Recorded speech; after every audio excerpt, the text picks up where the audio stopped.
Is he in the vehicle? Yeah.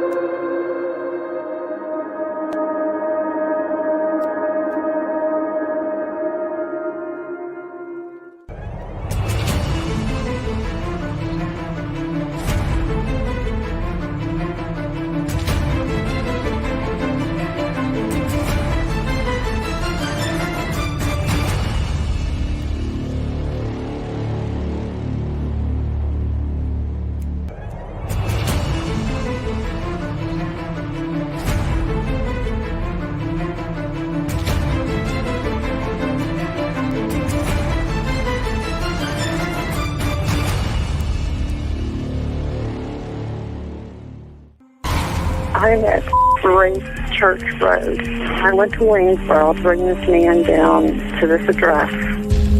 And now he's trying to force his way into a house. I'm afraid to move my vehicle.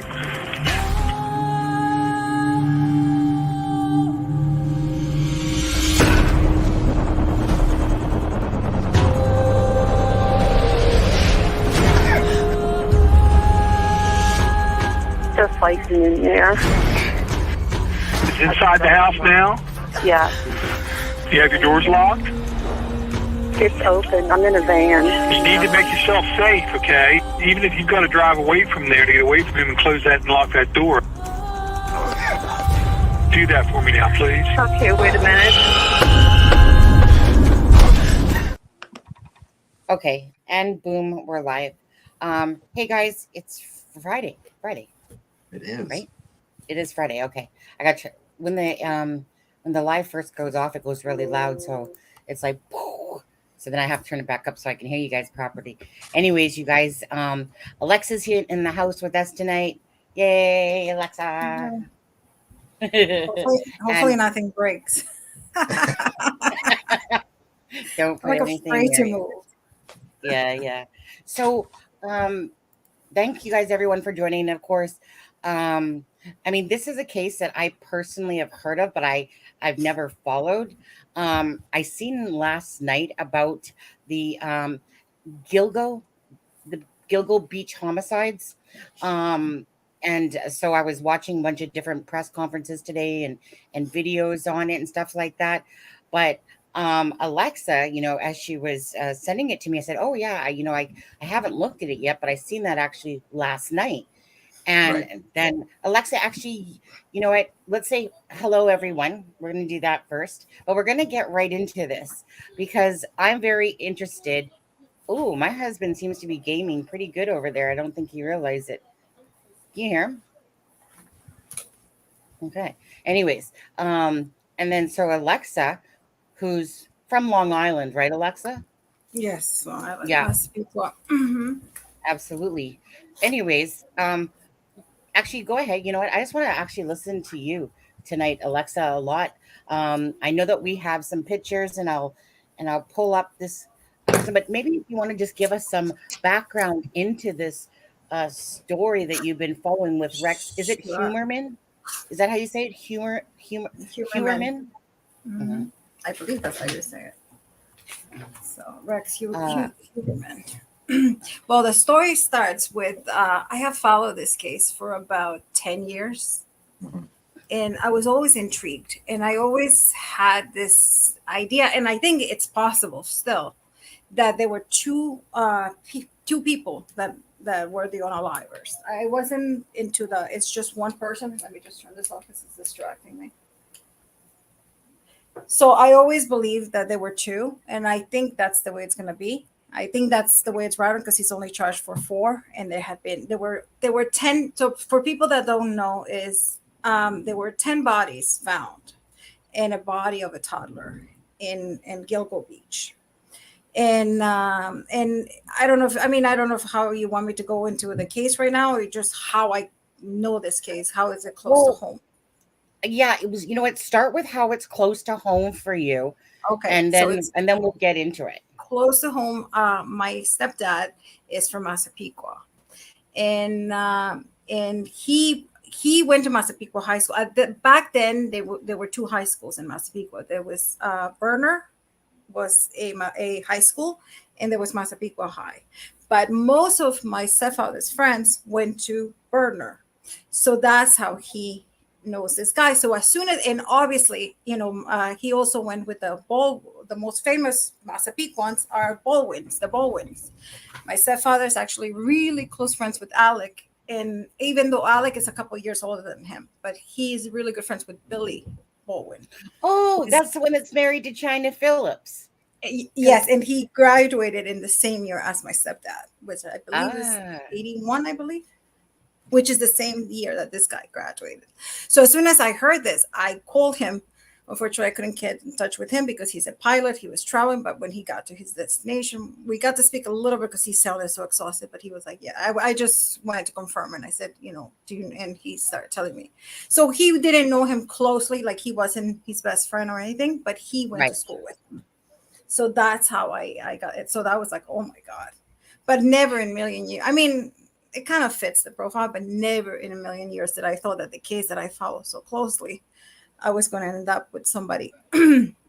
Yeah, because you said that the neighbors, that your friend's neighbors. Yes, my friend's grandparents live literally like two houses down from this guy.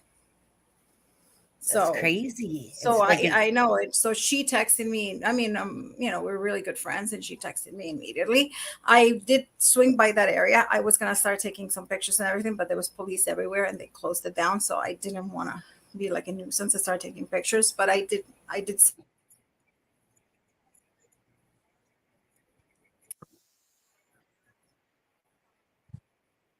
You remember me, kind of thing. So I didn't want to do that because I haven't seen the grandparents in like 10 years, more than that. Mm-hmm. So I will have pictures tomorrow. The house is really crappy. I don't know how can our architect have such a crappy house, because I was thinking, oh, architect, nice house, but it's a crappy house. Well, isn't that funny though? Can I just interject there? Because there's this one lady on this one press conference I was watching, and she was like, and he has like the worst home on the block. Everybody else has updated their homes, and his is the crappiest. I'm just like, like it just kind of rubbed me as a little bit funny, kind of tickled me a little bit there, because I'm like here we have this person that's being arrested, and she's like, and he's got the crappiest house on home. Yes, I know. And he was, and he, the architect, right, that should have the nicest house, has the worst house in the block. I'm like, I don't know that I have a kind of a picture about a little bit of this one. It is crappy. Like I will get you nice pictures tomorrow, but it is very crappy. It's like old, is filthy. Yeah, like look at the houses beside it. Things are like falling apart. I mean, talking about drawing a little weird too. So is it? Oh, okay. Go on. I mean, I heard. I mean, this is not first knowledge because I don't know them. I've never seen them or anything, but I did hear about the daughter. My friend was always telling me she's that they were always a little creepy, and apparently the daughter was always like bullied, and like she like in the neighborhood they weren't really well liked. I mean, they kept to themselves a lot, but the kids, I think it's a boy. If I remember right, it's a boy and a girl. Okay. And but especially the girl, I know that she had a lot of problems with bullying in school. Well, I want you, Alexa, maybe you can just take a look at this question. It says, do you know the Belvacues? They also went to school with the Baldwins. Incognito redacted. I don't know who they are. Okay. I would lie to you if I don't know. I know that I don't know who they are. Okay. Who are they? The Belvacues. I never heard of them. I don't know, but it sounds like an important name. I mean, I know if and I also went. I mean, I went to Berner, but when I went to Berner, it wasn't a high school; it was a junior high. I believe in 1987, it went into a junior high, and now I believe it's a middle school. But I don't remember. I don't know what year it turned into a middle school, because I know one of my friends' kids goes there now. So when I went, it was Berner. I mean, when I came to this country, I should say, because I was 14. Yes, I went right into Berner. I did I did. They had 7, 8, 9, and 10, and then no 7, 8, and 9 grades, and then Massapequa High School was 10, 11, and 12. Yes, that's how it was. And but then it changed. So Oh, no, Alexa, I just want to, sorry, let me just hide this for a second. I want to just read this for a second because when I was on Twitter earlier and at first I was like going to go grab the documents and I was like, I'm not going to sit there and copy this. I'm going to go find the PDF file. So for all of you guys, just so you know, in the description of this video, I have put the link for all 32 pages of this file for Rex Heuermann for the bail application. So if you want to go read all about what came out today for the documents, again, the link is in the description of this video. It's a PDF, and I'll be showing it later. But just so you know, I did that. I was just like, here, let's just make it easy. Let's just put the link in there so that whoever wants to go look at themselves properly, just go and look. I was going to do a video first, and I was like, can't be asked. Let's just stick the link in there, and I put it on Twitter as well. But let me just quickly read this, if you don't mind.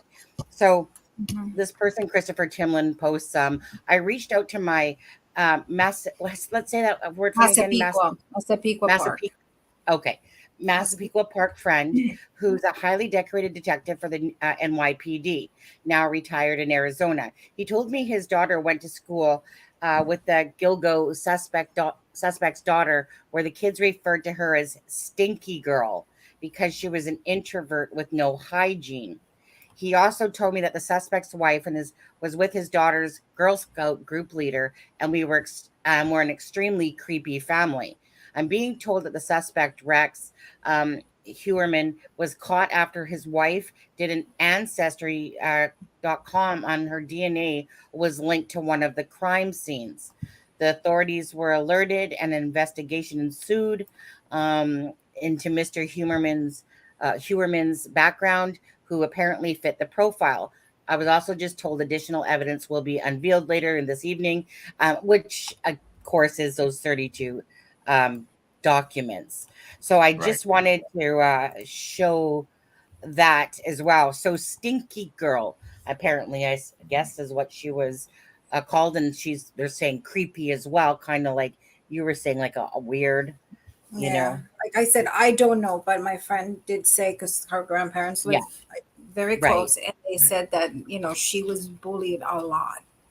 She didn't say why, but she said that she was bullied a lot, and she never, like when they did block parties and everything. And Massapequa, you have to see it, Massapequa, even though it's a big community, it's very small in the sense that a lot of people know each other. And especially if you go to the high school, to one of the high schools, like you and it's a generational kind of place. Like usually they don't like outsiders. Like they like people that go, like I remember when I came to this country, like I didn't even speak English properly, not that I do now, but anyway, and my friend was from Brooklyn, and I never knew that she was bullied that much. And it was funny because years later she was like, you should have been picked on because you were the foreigner, and I that was from Brooklyn, I should have blended right in.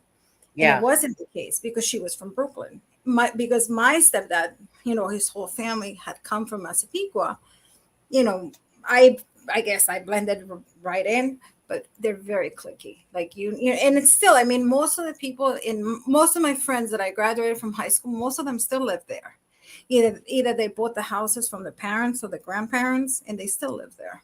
So my parents actually still have a house there, but on the other side. So what's the chances of your friend joining us on the live? This neighbor friend. You think you can ask her if she wants to come join us? Maybe she might. You never know. She might be like, sure, I'll talk about it. I just think it's so creepy. That someone that like it's.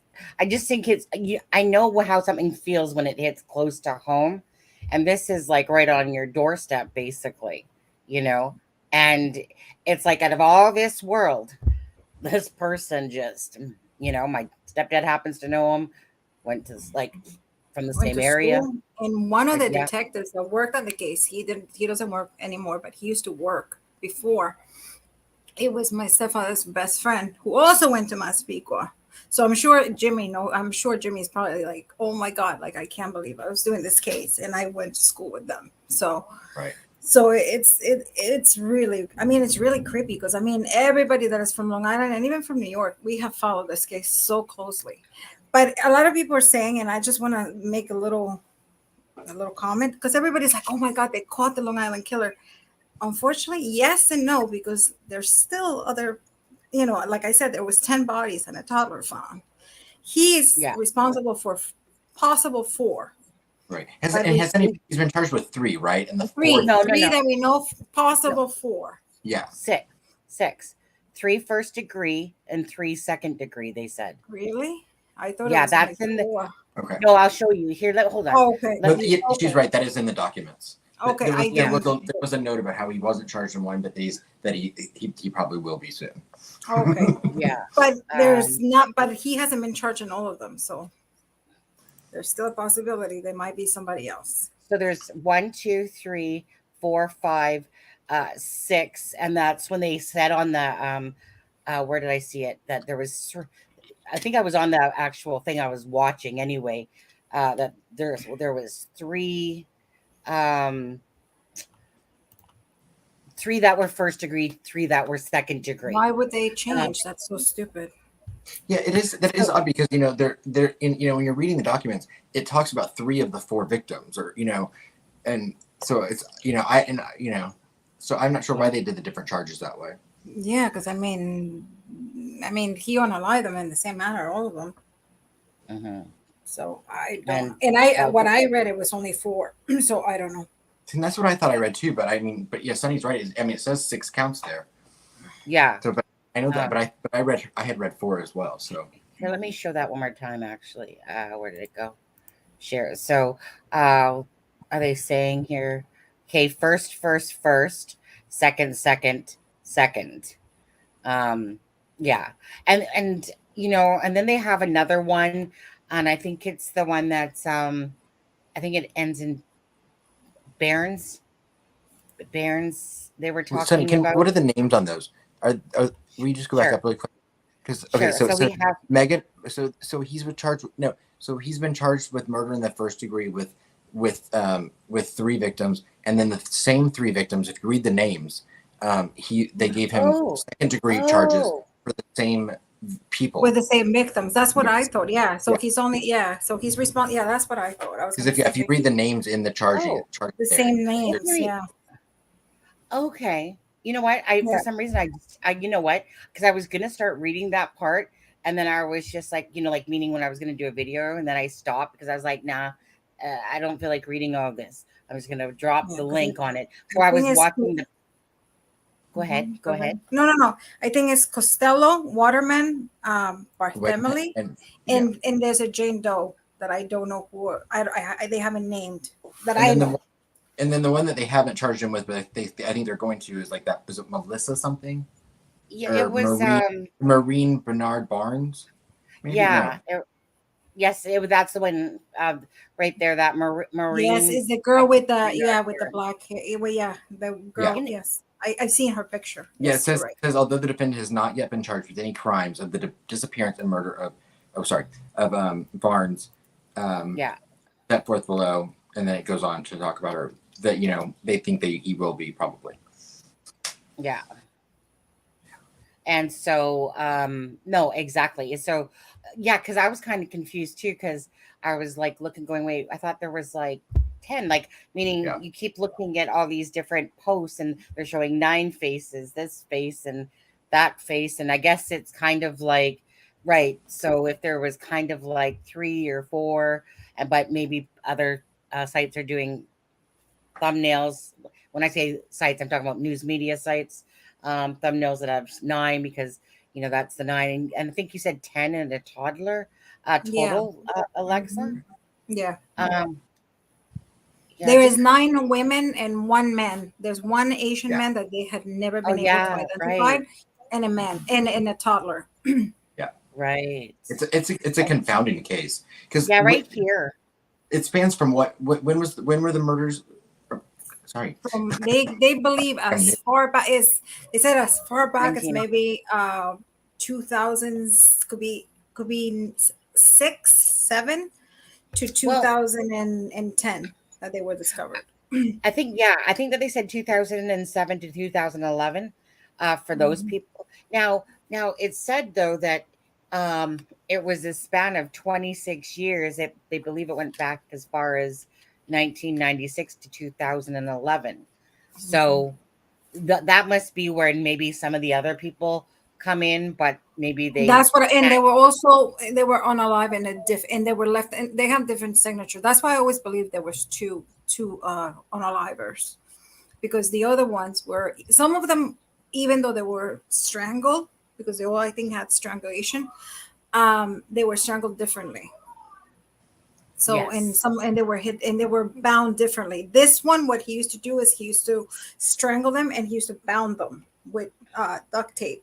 Right, Right. duct And then tape the other or ones, they weren't. Didn't Hmm. I don't want to jump the gun because I know I'm sure we have a lot to talk about. Didn't there wasn't there someone that they thought was a suspected victim that escaped and got out yes. like got out of where they were, but Yes, that he, Yeah. yeah, he had. She was going to con him. What happened is she was yes, it was going to con him, yeah, and the boyfriend. It Yeah. was like an act that they used to do. That she was yeah, like a he would sex drop her worker. off. Yeah. And the boyfriend kind of came in and kind of like caught them, kind of thing. And thanks Right. to them, they had they had that clue that it was somebody that was over 6 feet, because he's Right. very tall. Well, and so I And bet then assume that she'll be pivotal now that they've Mm-hmm. made an arrest because I would Mm-hmm. assume she might be able to make more of an ID now that they correct. have a Yep, because she was the only. They were the only two people that had ever ID him or right. made any. Yeah. Mm-hmm. And plus the Chevrolet Avalanche as well. That was seen multiple times in a sense as well. And the one that you just were talking about that was doing the ruse, same thing, like, you know, to do with the Chevrolet Avalanche as well. Um, I really love it when I see cases, and I wish the same would happen with John Benet Ramsey. When cases are, you think that they've gone cold, you think that they're not going to be solved, and then boom, back in our face because of what is it again called, Alexa? Micro mechanical DNA Microbial or whatever. DNA.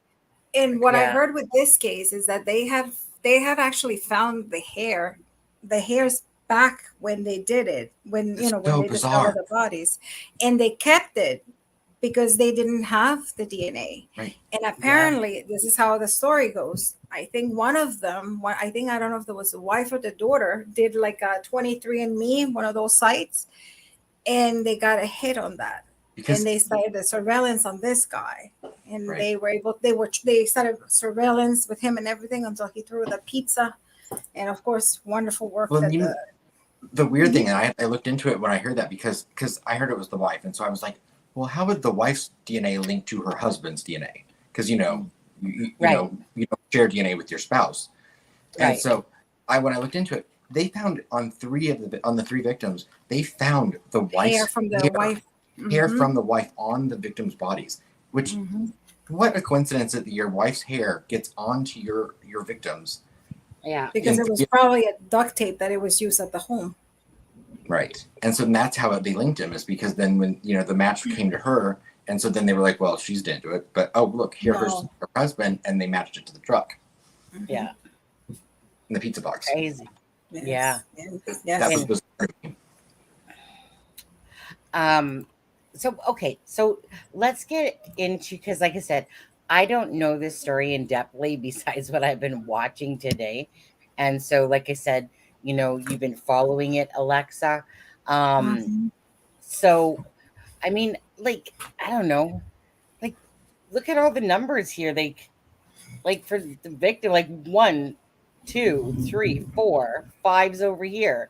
And I'm kind of curious though, like, is it because, like, were they ground up? Because I kept hearing about, a piece of a torso was here, a piece of this was in this part, and then another piece was in Gilgo.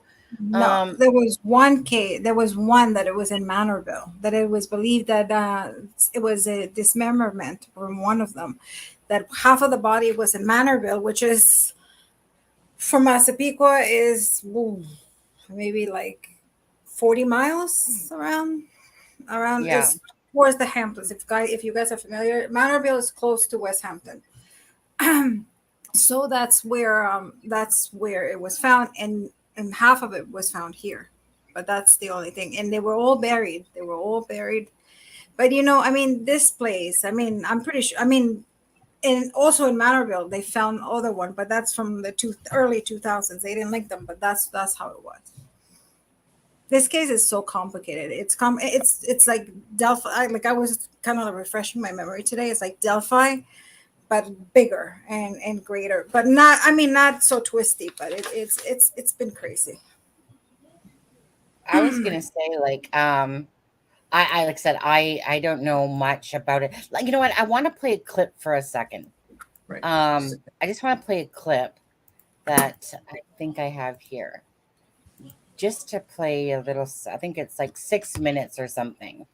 Okay. So let's go back here by CBS News. The suspect arrested in connection to a series of murders on Long Island, New York, is being arraigned today. That's right. This is a major development. Several law enforcement sources telling CBS News the man you see on your screen, Rex Heuermann, was arrested this morning. This comes as officers say a large police presence early in Massapequa Park is related to the investigation. Now, since 2010, the bodies of at least 10 women have been discovered along Ocean Parkway on Long Island. No arrests have been made in this case until today. Joining us now in Studio 57 is 48 Hours correspondent Erin Moriarty. And we also have Pat Milton, the senior producer for CBS News' investigative unit, joining us on Zoom. Great to have both of you here on this significant day in this case. Pat, we're going to start with you. If you can fill us in on the latest, what do we know about what led police to this person? What do we know now about the suspect? Well, we're still digging in on the details, but he is expected to be arraigned in Suffolk County on Long Island this afternoon. We aren't clear about what the charges are, but he's definitely been arrested in connection with the long unsolved case of these women who were found, their bodies were found at Gilgo Beach, murdered. Erin, let's speak more about what happened. You've been covering this case for more than a decade. I want to make it very clear. We don't know very much of anything, but what's really important to know is when you say like 10, where remains of 10 people have been found, there are 4 women in particular, which we, call the Gilgo Beach murders, and they were likely, most investigators have always believed they were killed by a single person. That's the only thing we can actually say, because those 4 women who were found in December 2010 were killed in the same manner, were found very close to each other, were wrapped in burlap in the same way. It was only weeks later that they found these other remains along. So we need to make it clear that we don't know. In fact, this individual will be charged with 4 murders or more than that. But it may not just be one person responsible for all of this. There's a possibility that there might be other suspects out there or that they may not have, right? But I think at this point, the only thing that investigators were really sure is that those 4 women, and one disappeared in 2007, and 2 years later, another one disappeared 2009, and then 2 disappeared in 2010. At the end of that year, December 2010, they found all 4 women who had been apparently killed in the same manner and wrapped in the same manner along Ocean Parkway in Long Island. And Erin, as Errol mentioned, you really have been covering this for such a long time. You know these families, you've been talking to them. What more can you tell us about these victims, or in particular these 4 women, and if you're hearing anything from these families now? Well, I think they're going to be meeting with the task force, or at least talking with the task force today. This has been so difficult for all these families. This has been going on and on and on. Megan Waterman, the young woman who disappeared in July of 2010, had a young daughter who's always wondered about what happened to her mother. So this has to come as a huge relief for these families and really for the community, because this has been a huge mystery. I should point out that what's interesting about the case is those 4 women were actually found because of another woman who disappeared in May of 2010. And this was Shannon Gilbert. She disappeared actually from a different place, Oak Beach. And when they were looking for her is when they came across the 4 bodies in December of 2010 along Ocean Parkway, and then found other remains also along Ocean Parkway. So significant for the victims' families, but this is a significant achievement for the police as well. Pat, we want to get back to you. I remember just a few years ago, police in this area called a press conference because they had one new piece of evidence, what seemed like insignia on a belt that was found near the scene, and they wanted more information. That was 3 years ago. Talk to us about the police presence in Massapequa Park, what's happening there, and when we expect to hear all the details from the police. Yes, Errol, you're absolutely correct. And Aaron is just such an expert on this investigation. But I attribute a lot to the fact that the new district attorney and a new police chief in Suffolk County, they created a task force, which included the FBI, and about a year ago, and really went after this full steam ahead. Aaron is correct that Shannon Gilbert, who disappeared, was the first one that they started looking for. And they used Godiva dogs, and the dogs were who came upon the remains out in Gilgo Beach, which is way out past Jones Beach in Suffolk County on Long Island. But we're going to be learning a lot more today. They have arraignment around 3 o'clock in Suffolk County before Judge Ambrose, and they'll be releasing what the charges are. Again, Aaron is correct to caution. We don't know how much he is going to be charged with the disappearance and murders of these at least 7 victims. The district attorney is going to be having a news conference at 4 o'clock, which will be, again, giving more details of what has transpired during this investigation. But the state police, Suffolk County Police, and the task force descended upon Massapequa Park home last night. They were there for hours.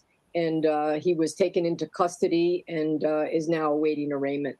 Major development. It's great to have CBS News heavy hitters with us to walk through this, and we'll stay close with you guys throughout the day. Pat Milton, Erin Moriarty, our thanks to you both. And again, the Suffolk County District Attorney will have a news conference at about 4 p.m. Okay. So there was this one. So I was watching this, I think it was, I was watching this one right here. Where did we go? I was watching this one right here prior to the live. It's a 56 one, and I just dropped the link for that one, actually. I'll drop it again. So that one was kind of that this gentleman was, kind of going over the, basically the whole case, really. And then family members are there behind as well. I get, I couldn't help but notice that this seemed to, like, for the dates that I noticed in there, it really seemed like I couldn't help but notice. So it was like, oh, one was on my brother's birthday, one was on my birthday, one was on, like, everything seemed to be kind of like June to September. Like, it was almost like, was this like a summertime thing? But I'm not sure about all the other dates yet. Right. But I just couldn't help but notice, kept seeing like July 3rd, July 6th, 10th, 11th, and, all these July dates in June, and then a September date. And I'm just like, what was this like? I can't believe that this guy just stopped in 2011. I think he's done more. Well, yeah, I mean, and I was looking back, some of the earliest ones I think were in 1993, weren't they, Alexza? Yeah, but I believe that's a different one. I don't think that was someone else.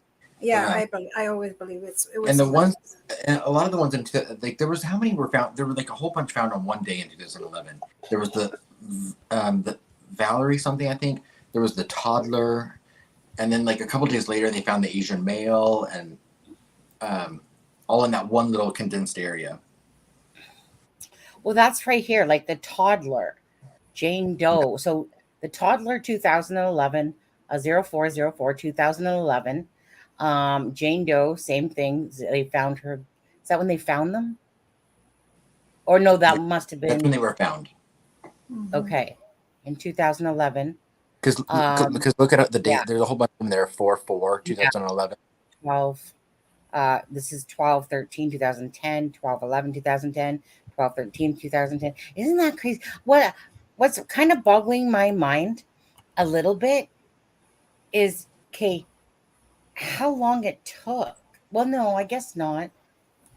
Um, because I guess they were. I was, for some reason in my head I was thinking, oh well, they were found recently, but they were. It's just that he was charged recently, but it's kind of like they were just poof off of the side of the road. Here you go. Here's like a dumping ground, you know. Um, and it's just crazy, right? Looking at the, And the like, when you look at, crazy thing is where they were dumped is like literally it's a highway. It's like the yeah, in Florida, New York. It's the highway there. You literally stop your vehicle. I mean, I'm pretty sure he went in a little bit. I mean, probably he did it in the winter because I mean, usually in the winter, it's not people don't drive as much in that area. Obviously, the people that live there. But I mean, yeah. literally, you can just park. And I mean, when the when the trees But there's an area where like it's not and it's not very well kept. It wasn't well kept. I haven't seen it in a couple of years, but the area hmm. wasn't well kept. So literally, you can park your car, and nobody can see you. Incognito. What, incognito? First of all, I don't even know what your other name was. First of all, so if you're in my messenger, then let me know. But anyways, I'm not sure what you're meaning by really YouTube. Really, what's YouTube doing? Look at, there's monopoly money right there. Thank you. On there. Yeah, like, Yeah, sorry. no, go ahead.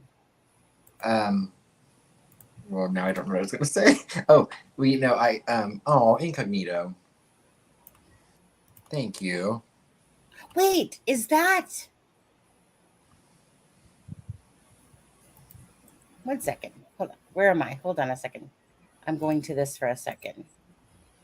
Is incognito? They're in I'm hiding. just trying to think. They Right, don't want to reveal their identity because they're in hiding. right. Thank you. Is the fourth letter of your old name R?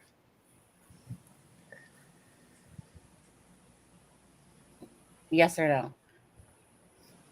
Thank you very much. Incognito redacted. But is the fourth letter of your old name R? Just asking for a friend. Yeah. No, what I was gonna say was that when I saw that picture, I think it was the New York Post that had posted the picture of the pizza box, and then to find out they got the DNA of his off the crust, and then I saw the picture, I was like, so he doesn't like his crust. I know, okay, that's all the crust. Oh, well, maybe you tried to hit 5,000 incognito. Anyways, nice to see you. Nice to see you. Thank you. Yeah. Okay. Sorry, I'm off track there because in my head it's like I'm going. Hold on, but who is that though? But now I know. Now I know. Okay. Just wanted to make sure. That was, yes, very nice. Thank you so much, Anonymous. Okay, Alexza. Just Sam said the indictment. Is she referring to in the 32 page? Just Sam, in the 32 pages here. What are you Well, saying? just Sam asked earlier. She said if we gone over the indictment, and I briefly, but I didn't. I mean, I know. Yeah. Oh yeah. I found it interesting that the wife was away. Yes, well, obviously, right? Because he was doing his searches and he's getting prostitutes every time. And I mean, he wasn't just, I mean, he was very sadistic. I mean, he's up there with BTK. I would put him right up there with BTK because what he used to do to these women, I mean, I cannot even mention it here. Right. And then, to Google Asian twink, and then, I mean, I don't think it's a far stretch to think he's going to be connected to that Asian male that they've never identified. Right. Asian twink. Yeah. Because, well, I don't know. Do you guys want to go over these 32 pages? A lot of them are actual, a lot of them don't, they just might have a picture on it with a little bit of verbiage and stuff like that. I don't know. Basically, he was a sick puppy. He searches. That's what he used to search was basically. I believe he was into child. CP. Can I say the Probably. word? Well, child P. That's my old way. What I think. I think he was into child P because all his victims were very petite, almost like children, like very small chested, very small, very petite. He Another thing that struck me, and I thought of Richard Allen, is that he did a lot of searches for redheads, and guess who's a redhead? His daughter is a redhead. Yeah. So he did a lot of searches of redheads. He basically Googled every single day about where the police was. And what happened with this case is this case was in the hands of another person, but he got arrested. And it was the police chief, Burke. What was his name? What was his name? Hold on. What was his name? I can't think. Burke. I know CD has always been interested in this case as well. Yes. I haven't talked to Jimmy him. Jimmy Burke.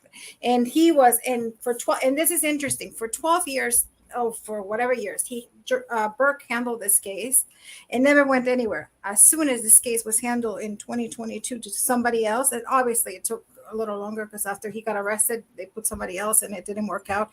And I know they kind of reopened or they relooked the case in 2022, and that's when they started getting all the leads that led to this arrest in 2022. So basically, that's how it happened. But basically, he was searching, but this was kept very hush hush. There was nobody from the media. Nobody knew that they were relooking into this until now. That basically that he got arrested. Yeah. But he was looking into himself every single day.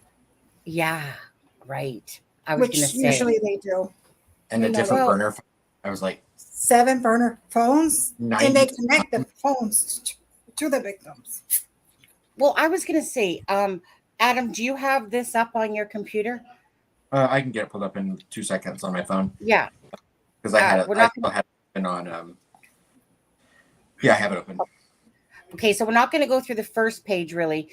Melissa Bartholomew, Megan Waterman, and Amber Costello. And so we'll start from as described below that part, Adam. But let me take us off, and we'll kind of go through this here. I got it at 150, but let me make it perhaps 200. See if that's better. Is 200 better? Lisa, not every day. I think that should be better for you guys. Yeah, that's good for me. Can everyone read that? Yeah, everyone should be. Well, at least that I'm on a computer, but I don't know what a phone looks like. Well, if you can't, just listen to our soothing voices. Right, exactly. Go on. I'll read the first couple pages. Okay. As described below, based on the serious, heinous nature of these serial unalivings, the planning and forethought that went into these crimes, the strength of the people's case, the length of the incarceration the defendant faces upon conviction, the extended period of time that this defendant was able to avoid apprehension, his recent searches for sadistic materials, CP, images of of victims and their relatives, counter surveillance conducted online as to the criminal investigation, his use of fictitious names, burner, email, and cell phone accounts, and his access to and history of possessing firearms, the only means to ensure defendant Rex A. Heuermann's return to court is to remand him without bail. On December 11th, 2010, police officer John Malia was conducting a training exercise with his K-9 partner Blue along Ocean Parkway in Gilgo Beach, Suffolk County, New York. During the course of the training exercise, Blue located a set of human remains. Go Blue. The remains were later identified to be those of Melissa Bartholomew. Bartholomew? Yeah. 2 days later, on December 13th, 2010, CS SCPD continued to search in proximity to where the remains of Melissa were recovered. On that date, members of the SCPD found 3 additional sets of human remains within 1/4 mile of the first discovery. See image below. These 3 additional sets of remains were identified as those of Maureen Barnes, Megan Waterman, and Amber Costello. The cause of death of all 4 women was determined to be homicidal violence. The investigation into these deaths were linked as, in addition to the other factors, the victims each appeared to have been placed in close proximity to one another, 22 to 33 feet from the edge of the parkway. All were petite females, approximately 22 to 27 years old, believed to be working as ladies of the night. All had missing clothing and personal possessions. All had been killed by homicide. All had contact shortly before their disappearance with a person using a burner cell phone, i.e. cell phones without an associated verified identity, and the cell phones of 2 of the 4 victims. There's a note here. It says, although the defendant is not yet charged with the crime of the disappearance of the murder of Barnes as set forth below, defendant Rex Heuermann is the prime suspect in her death in the investigation, which is continuing and is expected to be resolved soon. Moreover, there is substantial evidence of defendant Heuermann's involvement in the disappearance and death of Miss Barnes, which evidence closely fits the modus operandi of the defendant in relation to the deaths of the other 3 women and which supports the current charges. As such, the bail application contains descriptions of the evidence which demonstrates the strength of the people's case as currently charged. Barnes and Bartholomew were used by the killer after their death. Wait, did I skip something? Oh, phones. No. Were used. Yeah. There was kind of a strange sentence. Yeah, well, because I had read that side note.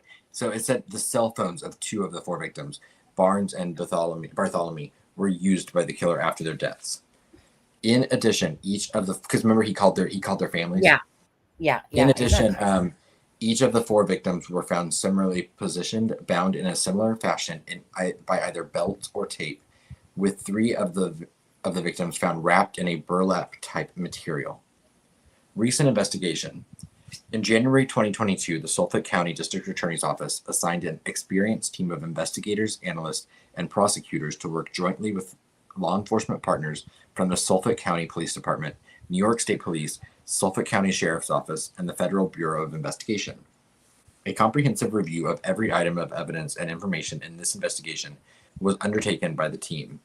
On March 14, 2022, approximately 2 months into the renewed joint investigation, the comprehensive review led to the discovery of a first-generation Chevrolet Avalanche that was registered to defendant Rex Heuermann at the time of the homicides.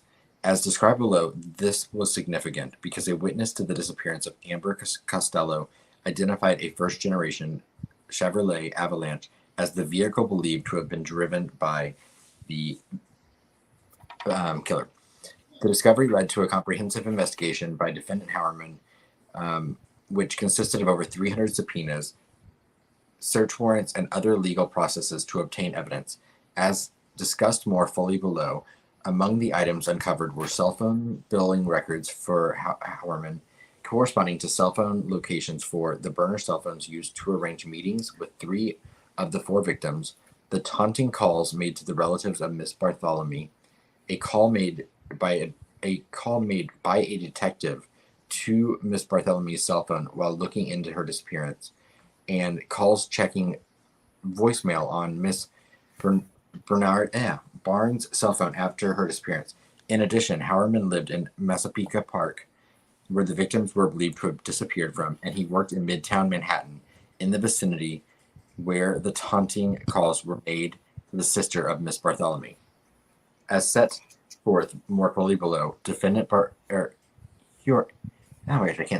Heuermann is believed to be the person who used the burner cell phone to communicate with each of the 4 victims prior to their disappearance, and who used Miss Barnes' cell phone and Miss Bartholomew's cell phone after their deaths.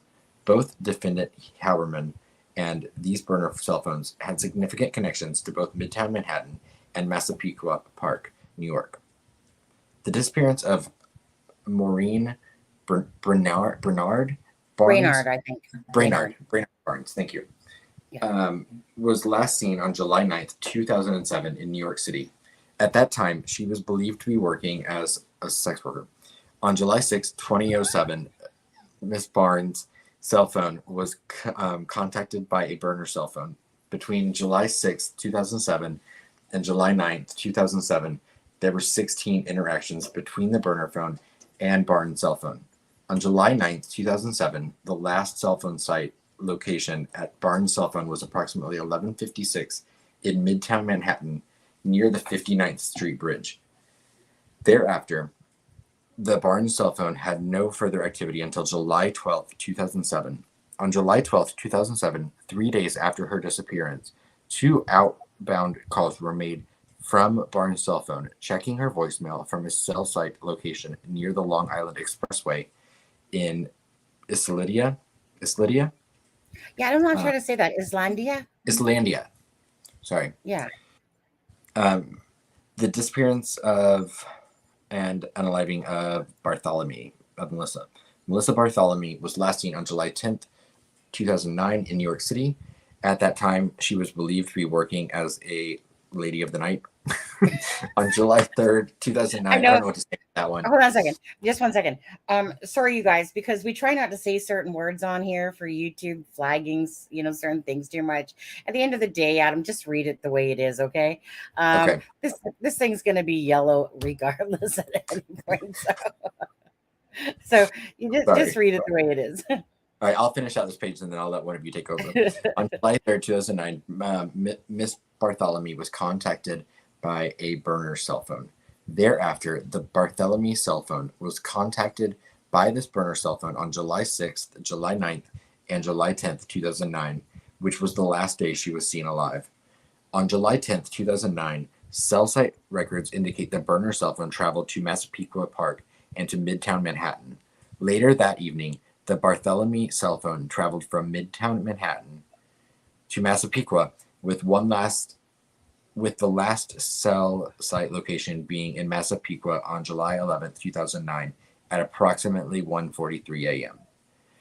Does someone else want to take over? Okay. Yeah, okay. So on July 11th, 2009, Miss Bartholomew's cell phone was used to make an outbound call, checking her voicemail from a cell site location in Freeport. On July 11th and July 12th. Isn't it crazy, though, that as we're talking about these dates literally just happened? Like, we're only on July 14th right now, but all these dates, like, we're talking around is when they happened, but back in 2009.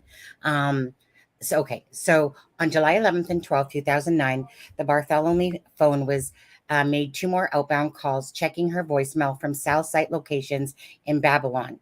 On July 17th, July 23rd, and August 5th, August 19th, and August 26th of 2009, the Bartholomew phone made taunting phone calls, isn't this crazy, to Miss Bartholomew's family members, some of which resulted in a conversation between the caller, who was the male, and a relative of Melissa Bartholomew, in which the male caller admitted killing and sexually assaulting Miss Bartholomew.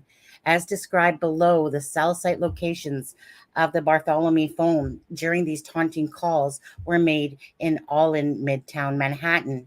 Now, Megan Waterman was last seen alive at the Holiday Inn in Hodgepodge, New York. I'm not sure how to say that, Alexa. Hodgepodge?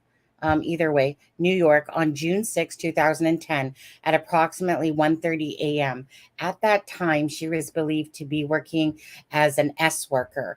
On June 5th, 2010, Miss Waterman's cell phone was contacted by another burner cell phone, which had just been activated that day. Thereafter, the Waterman phone communicated with this burner phone on June 6, 2010 at approximately 1:31 a.m., which is around the time that Megan Waterman was captured on video surveillance exiting the Holiday Inn in Hauppauge. I'm not even sure if I'm saying that right. I've never seen that name ever for the last time. Hauppauge.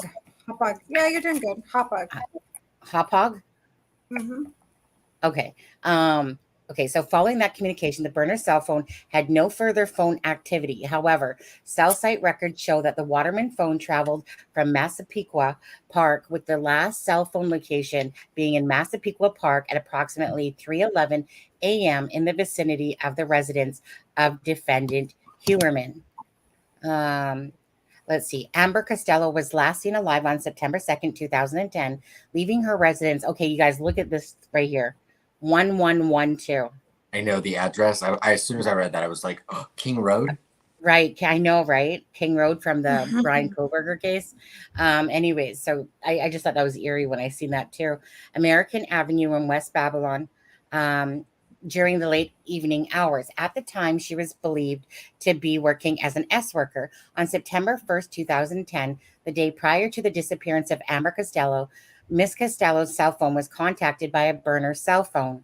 On September 1st, 2010, this burner cell phone had communications with the Costello phone at approximately 11:33 p.m.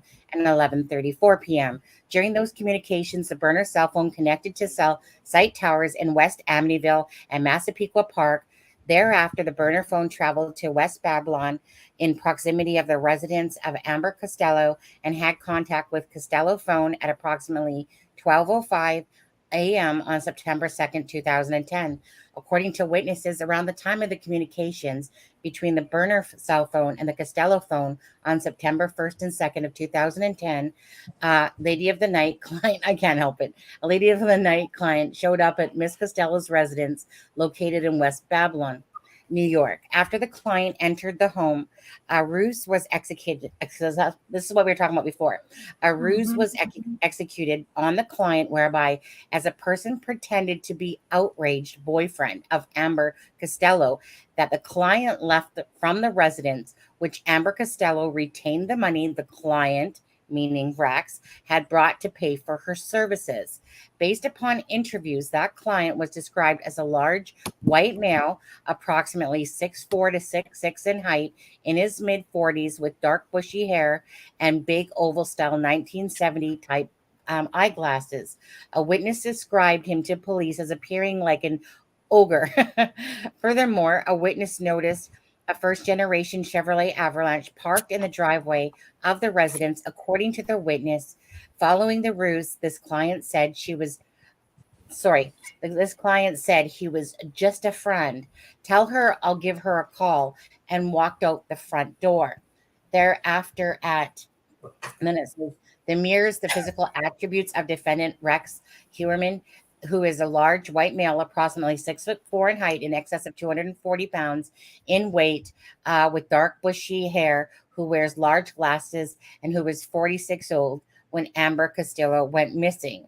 Approximately 1:18 a.m. on September 2nd, after the ruse had been perpetrated, the burner cell phone sent a text message to the Costello phone, which stated, "That was not nice. So do I," and then in brackets, sick, credit for next time.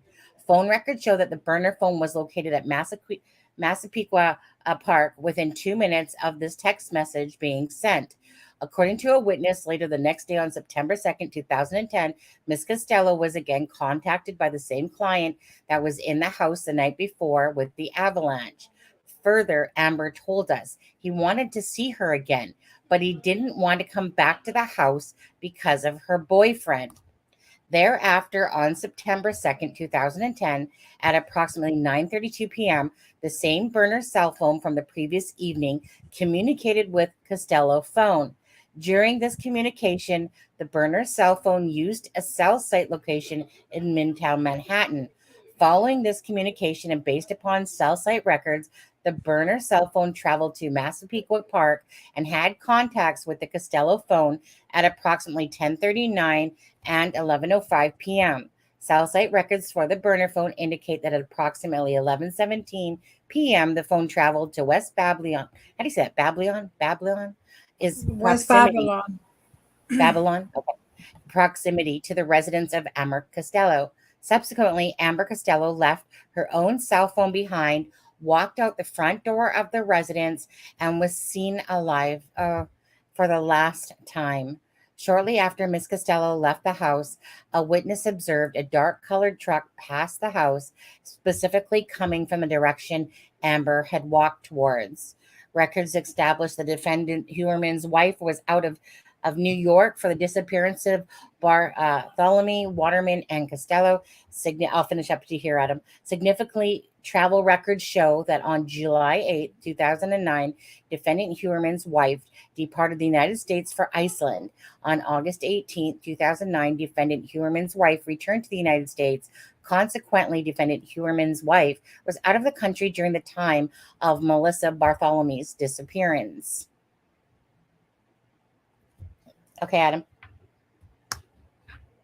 Oh, hey, Adam. Did you go first? Yeah. Oh, hello. Sorry. What? Oh, are you ready? Because Alexa really can't read, I don't think, because it makes her dizzy. Does it, Alexa? Yes, from here. Yeah, I should have printed it. So this says, based upon cellular telephone billing records on June 4th, 2010, the cellular telephone subscribed to by defendant Heuermann's wife traveled from New York to Maryland. On June 8th, 2010, the cellular telephone subscribed to by defendant Heuermann's wife returned to New York from Maryland. Consequently, based upon cellular telephone records, the cellular telephone subscribed to by defendant Heuermann's wife was out of the New York State area during the time of Megan Waterman's disappearance. Based upon cellular telephone billing records, on August 28, 2010, the cellular telephone subscribed to by defendant Heuermann's wife traveled from New York to New Jersey. On September 5th, 2010, the cellular telephone subscribed to by the wife returned to New York from New Jersey. Consequently, the cellular telephone subscribed to by defendant Heuermann's wife was out of New York State during the time of Amber Costello's disappearance.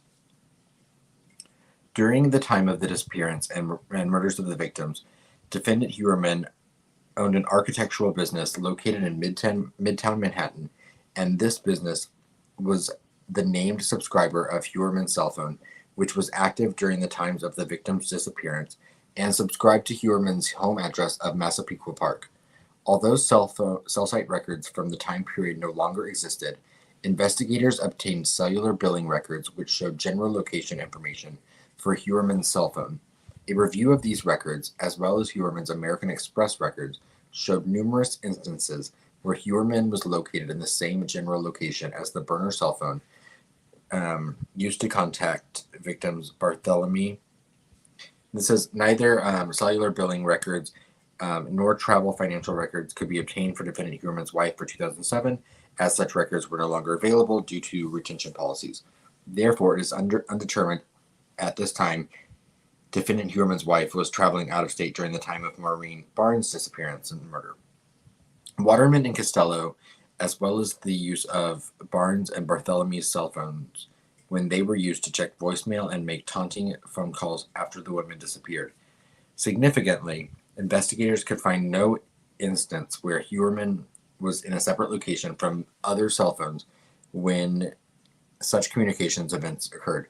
For example, on July 10th, 2009, the last day Melissa Bartholomew was alive, both the burner phone and defendant Heuermann's phone were in the area of Massapequa and traveled together towards New York City. Thereafter, both Miss Bartholomew's phone and Heuermann's phone traveled eastbound towards Massapequa. On July 14th, 2009, at approximately 7:15 p.m., cell site, hey, that's like now for you, Sonny.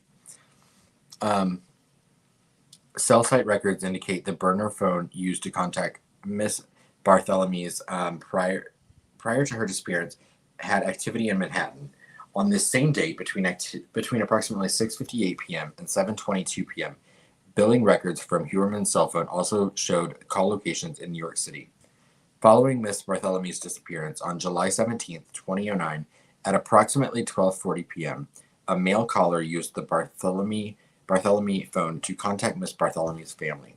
The Bartholomew phone was located in New York City at that time, specifically attached to a cellular tower located at 4 Penn Plaza, which is approximately 2,372 feet, or 0.45 miles from Heuermann's then office space, which at that time was located at 19 West 36th Street, New York, New York. See illustrations below.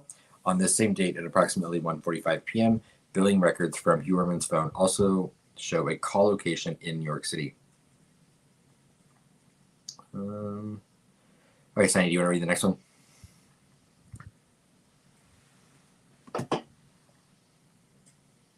I was on mute. My bad.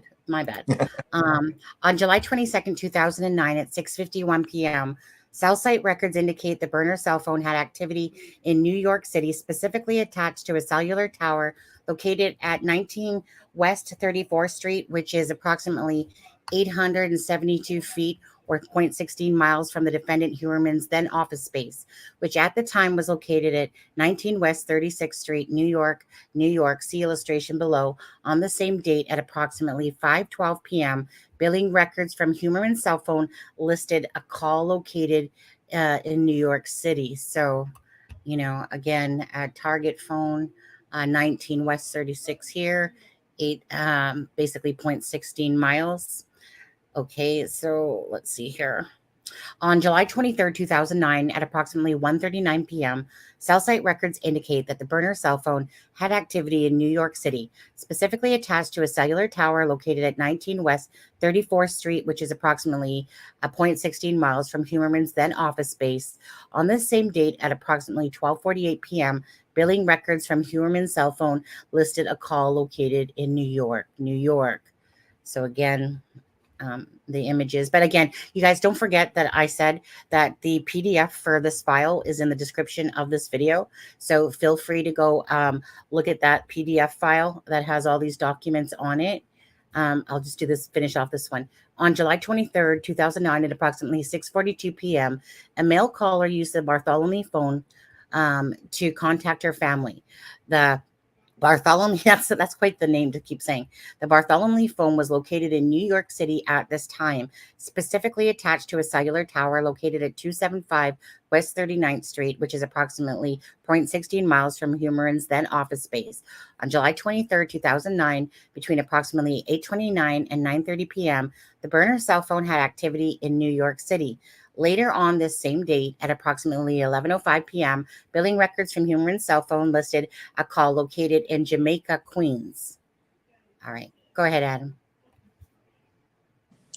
On August 5th, 2009, between approximately 6:50 p.m. and 7:11 p.m., a male caller used the Bartholomew phone to contact Miss Bartholomew's family. During said time period, the Bartholomew phone utilized the following cellular towers in New York City, such as 2230 to 3280 feet from Heuermann's then office space. See illustration below. On this same date, during a similar time frame, between approximately 6:46 p.m. and 7:05 p.m., Heuermann's cell phone listed billing locations in New York City. On August 10th, 2009, based upon subpoena travel dates, Heuermann departed for Iceland, and all phone activities for the Bartholomew phone stopped. On August 18th, 2009, Heuermann returned from Iceland, and phone activities for Bartholomew's phone resumed the next day. On August 19th, 2009, at approximately 7:23, a male caller used the Bartholomew phone to contact Miss Bartholomew's family. Goodness, how many times has he called them now? I know. Cell site records indicate that Bartholomew's phone was located in New York City at the time, specifically attached to a cell phone tower at 249 West 36th Street, which is approximately 2,831 feet or 0.53 miles from Heuermann's then office space. On this same date, before and after the call to Bartholomew's family, at approximately 7:16 p.m. and 7:28 p.m., billing records from Heuermann's cell phone list calls located in New York City. On August 26th, 2009, between approximately 11:29 a.m. and 11:34 a.m., a male caller used the Bartholomew phone to contact Miss Bartholomew's family. According to cell site records, the Bartholomew phone was located in New York City at the time, specifically attached to the cellular tower located at 4 Penn Plaza, which is approximately 2,230 feet or 0.42 miles from Heuermann's then office space. At that same day, billing records show that Heuermann's cell phone list a call location, New York City. Okay. Page 17 says, as described herein, over the course of the comprehensive investigation of defendant Heuermann, investigators located a number of online accounts and burner cell phones linked to defendant Heuermann, but which were held by him in fictitious names and used for illicit activities. American Express records obtained via subpoena revealed recurring Google Pay payments made by defendant Heuermann to Tinder, an online dating and geosocial networking application used to find dates or hookups within a user's immediate vicinity. I'm going to take a note of that one. Tinder. Okay. Records were then obtained from Tinder, which revealed that the Tinder profile was set up in the name Andy. Heuermann's middle name is Andrew, who with links to burner cell phone 347-885-1697, subscribed in the fictitious name of Andrew Roberts, using an email account springfieldman9@aol.com. The Springfieldman9 AOL account was established with AOL on January 15th, 2011, in the fictitious name John Springfield, within Astoria, Queens, New York zip code, using another burner cell phone, 347-304-2671, which records show has no named subscriber. Records obtained from Verizon showed that defendant Heuermann's cell phone was used on December 11th, 2022, for a period of over 3 hours to access the fictitious Springfield Man 9's AOL account. Oh, I don't think I read that part. That's interesting. Similarly, records obtained from T-Mobile cell phone 347-304-2671 was used on multiple dates, including November 8th, 2022, to access this account. A review of all of call records for these two additional burner cell phones revealed that both cell phones were used extensively between 2021 and 2023 for professional related contacts, either with ladies of the night or massage parlors. In addition, cell site warrants for these burner cell phones revealed that just like the burner cell phones defendant Heuermann used to contact the victims prior to their disappearance, these additional burner phones had frequent cell activity in Midtown Manhattan and Massapequa Park. Do you want to read, Sunny? Okay. Specifically, the records revealed that both these burner cell phones consistently had activity on the cellular towers that provided coverage to the defendant Heuermann's residence in Massapequa Park and his business in New York City. Legal process served on Google seeking records or accounts associated with the device identifiers of these additional burner cell phones revealed a connection to yet another burner or junk email account, namely Thok, and then at blah blah blah at gmail.com. Hereinafter, the Thok email account. Google records further indicated that the Thok email account was subscribed in the fictitious name of Thomas Hawk. A search warrant was revealed that the Thok email account associated with burner cell phones, that number, was used to conduct thousands of searches related to S-workers, sadistic torture related CSAM, and CSAM, including, This is why I wanted Sunny to read this part, by the way. Okay. So number one, Mistress Long Island. Number two, mature escorts Manhattan. 3, girl begging for RP. Okay. 4, I'm not going to say some of these. I'm not going to use the PORN word. Okay. Teenage girls. I think I said that. Pretty girl with bruised face, P. Tortured redhead, P. 10-year-old schoolgirl. Henta plump, P. Okay. Okay. P-lips cut off, P. If you guys can't read this, I'm sorry. You're just going to have to go read it later. Skinny redhead, tied up, P. Short, chunky girl, tied up, P. Tied up and RP. Asian. Okay. Wow. Asian twink tied, P. This is crazy. Okay.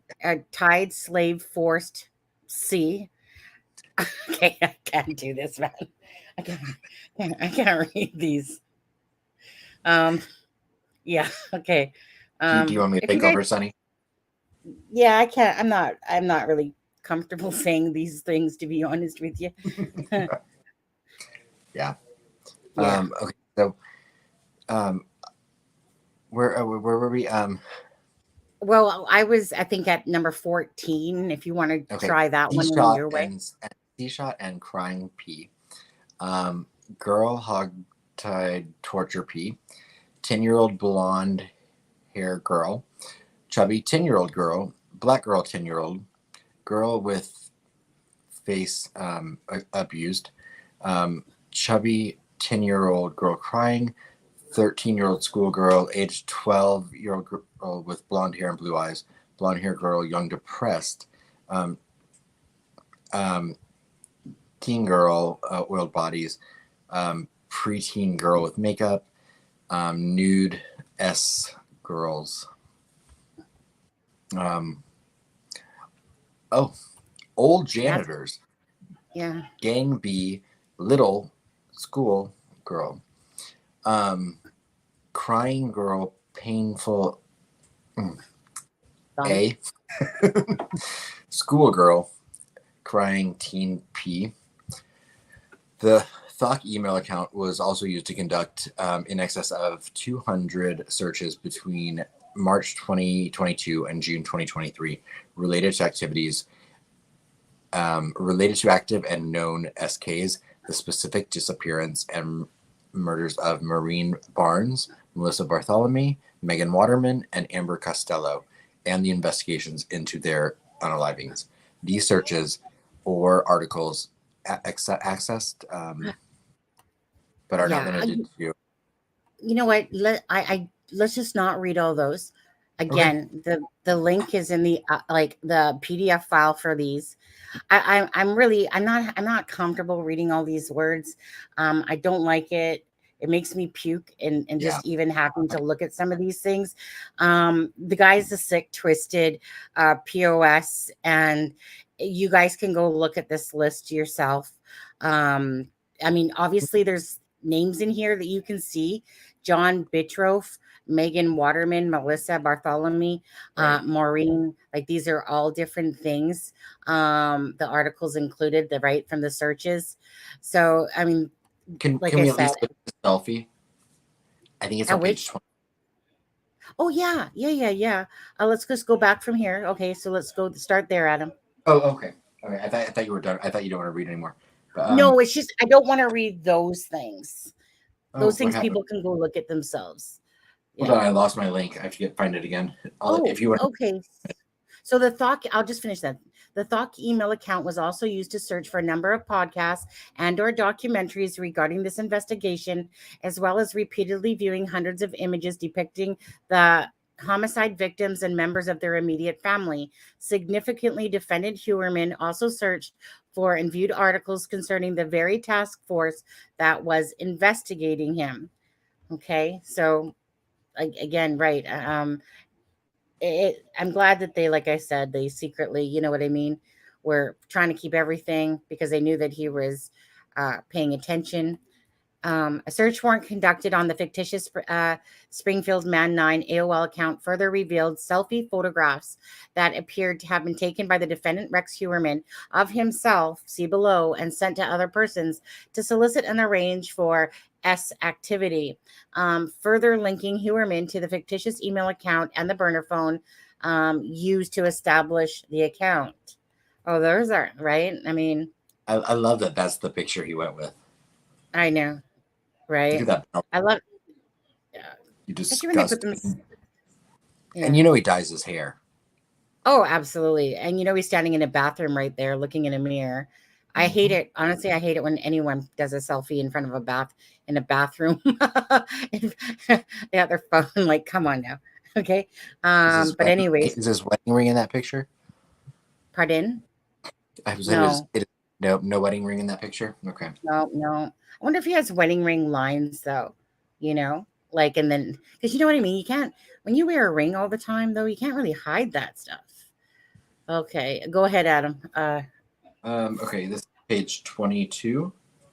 Yeah. Right? Mm-hmm. Okay. Yeah. Defendant Rex Heuermann was further linked to the burner cell phone, but because on May 19th, 2023, defendant Heuermann was observed by law enforcement via video and field surveillance at a cell phone store in Midtown Manhattan and purchased additional minutes which were added to this burner cell phone. And there's a picture of him doing so. He's the white guy.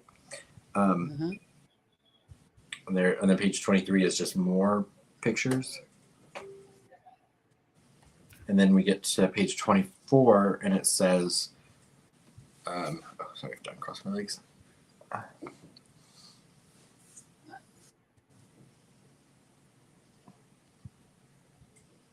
Okay, so basically that's just pictures of him. Yeah. Okay, right here. Then page 24, we have analysis of the Springfield Man 9 AOL account also led to the discovery of another email account, Hunter 1903A3.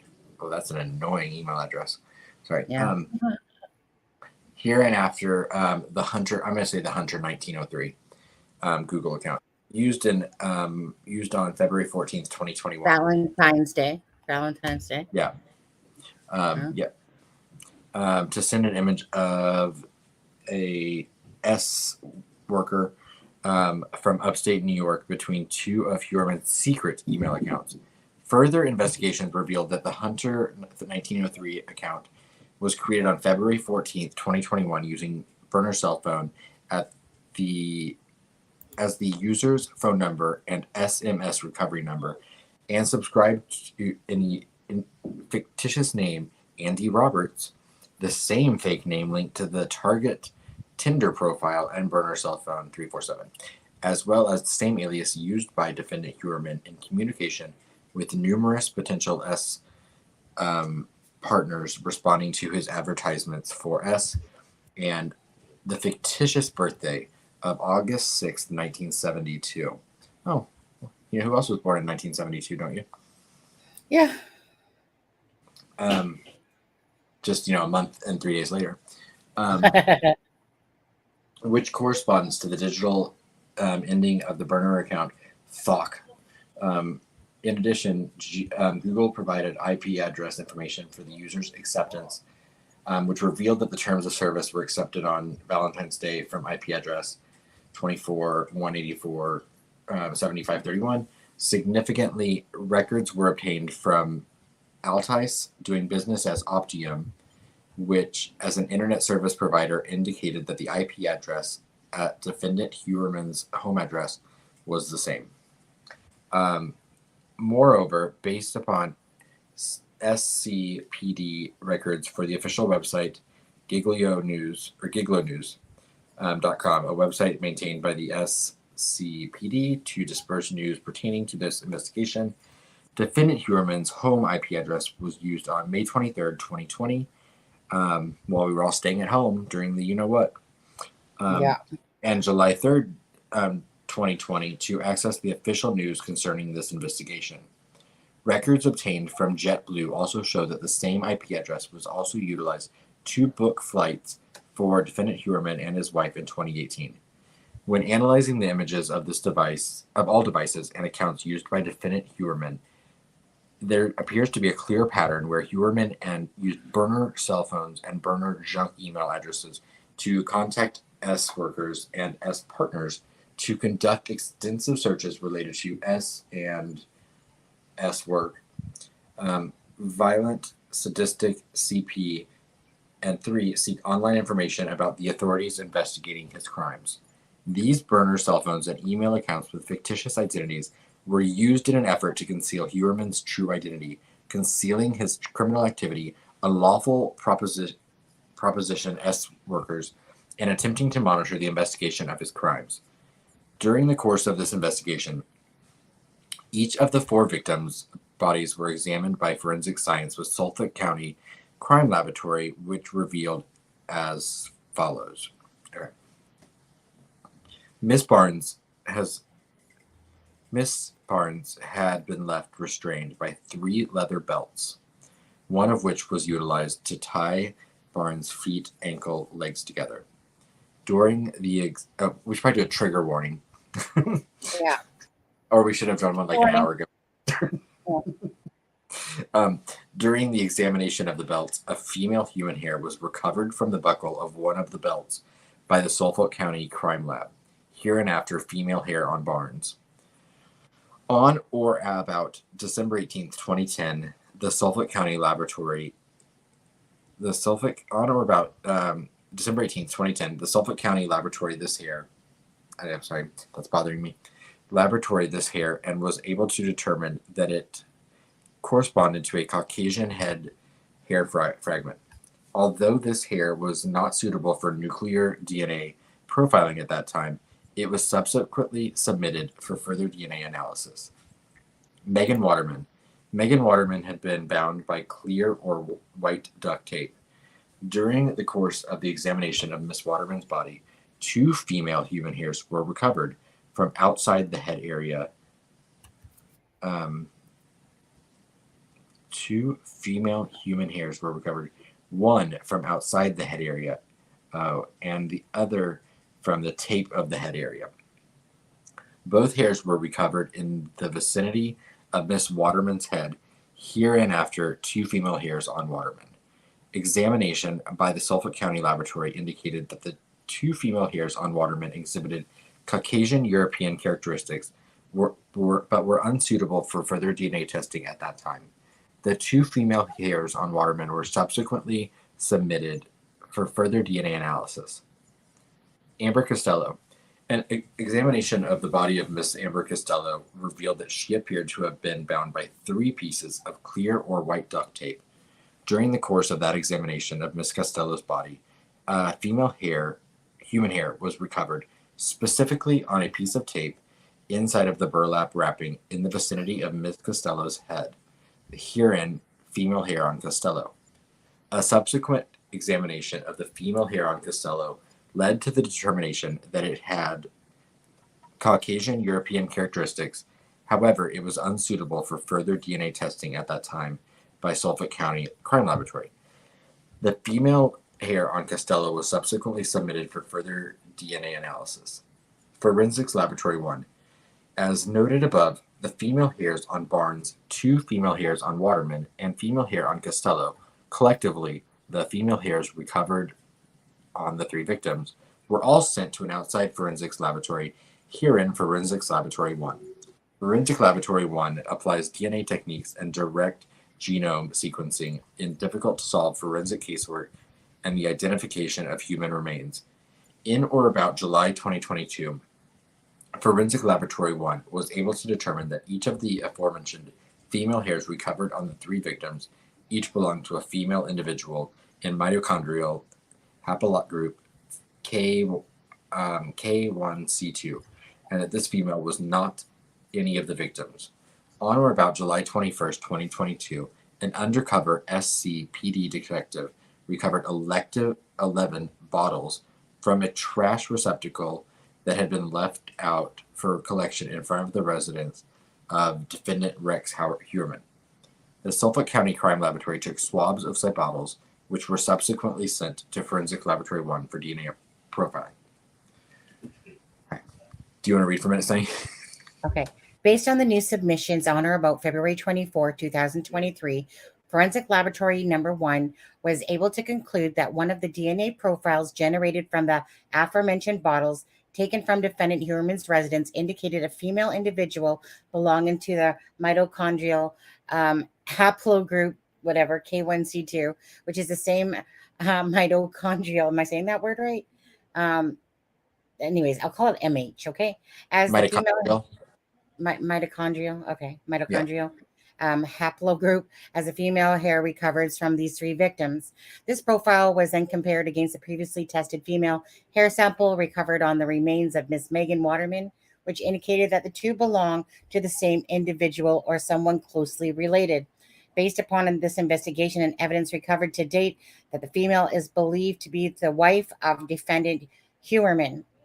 So on or about March 23rd, 2023, the Suffolk County Crime Laboratory requested forensic laboratory number 2, a lab specializing in the forensic mitochondrial, if I'm saying that, analysis, to conduct additional independent analysis. On or about June 12th, 2022, forensic laboratory number 2 issued a report concluding that the DNA sample from the female recovered from the bottles outside of the defendant, Heuermann's, i.e. Heuermann's wife, and the female hair on Costello indicated that the mitochondrial DNA profile are the same of all compared positions common to and between samples, specifically at a rate that would be the EMPOP database exclude 99.98% of the North American population from female hair on Costello.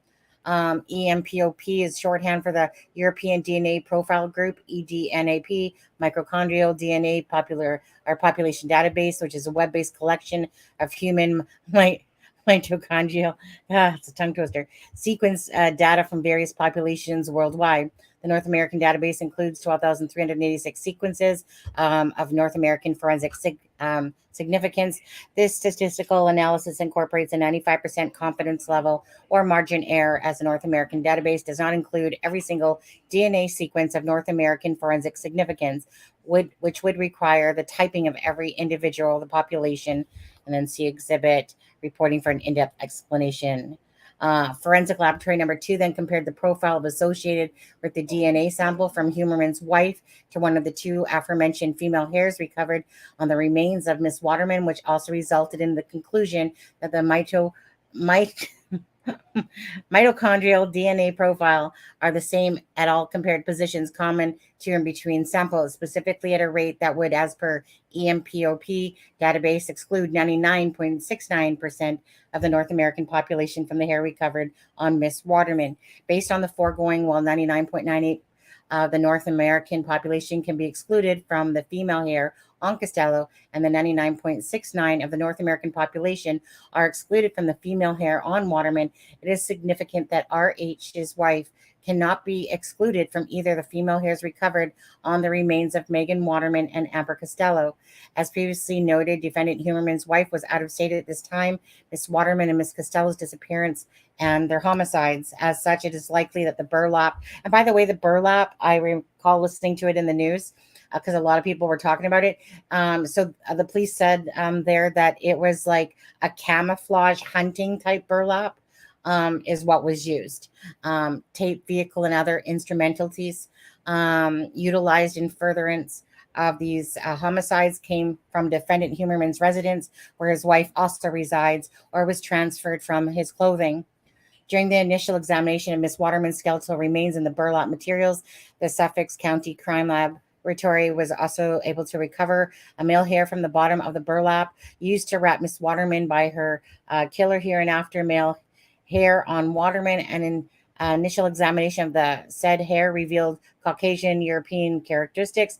However, the hair was unsuitable for further DNA analysis at the time by the Suffolk County Crime Laboratory.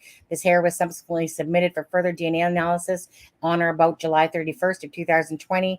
Forensic Laboratory 1 was able to generate a DNA profile from the hair recovered on the bottom of of the Waterman burlap. Specifically, forensic laboratory number 1 determined that this hair belonged to a male with mitochondrial haplogroup. That's just a tongue twister. I'm sorry.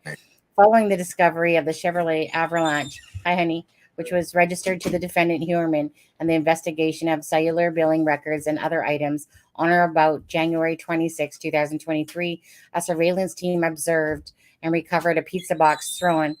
Are you hot? Did you take the fan? Okay. Thrown by defendant Rex Heuermann into a garbage can located in front of 385 Fifth Avenue, Manhattan. So there's a pizza box, the garbage can, obviously. And then there's the pizza. God, I can't even look at that. Ugh, thinking that he's eating it. Yeah. Anyways, we're almost done here. Makes me want pizza. Yeah, right.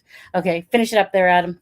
Just a couple more pages. The pizza box was sent to the Suffolk County Crime Laboratory for analysis, where a swab was taken from the leftover pizza crust.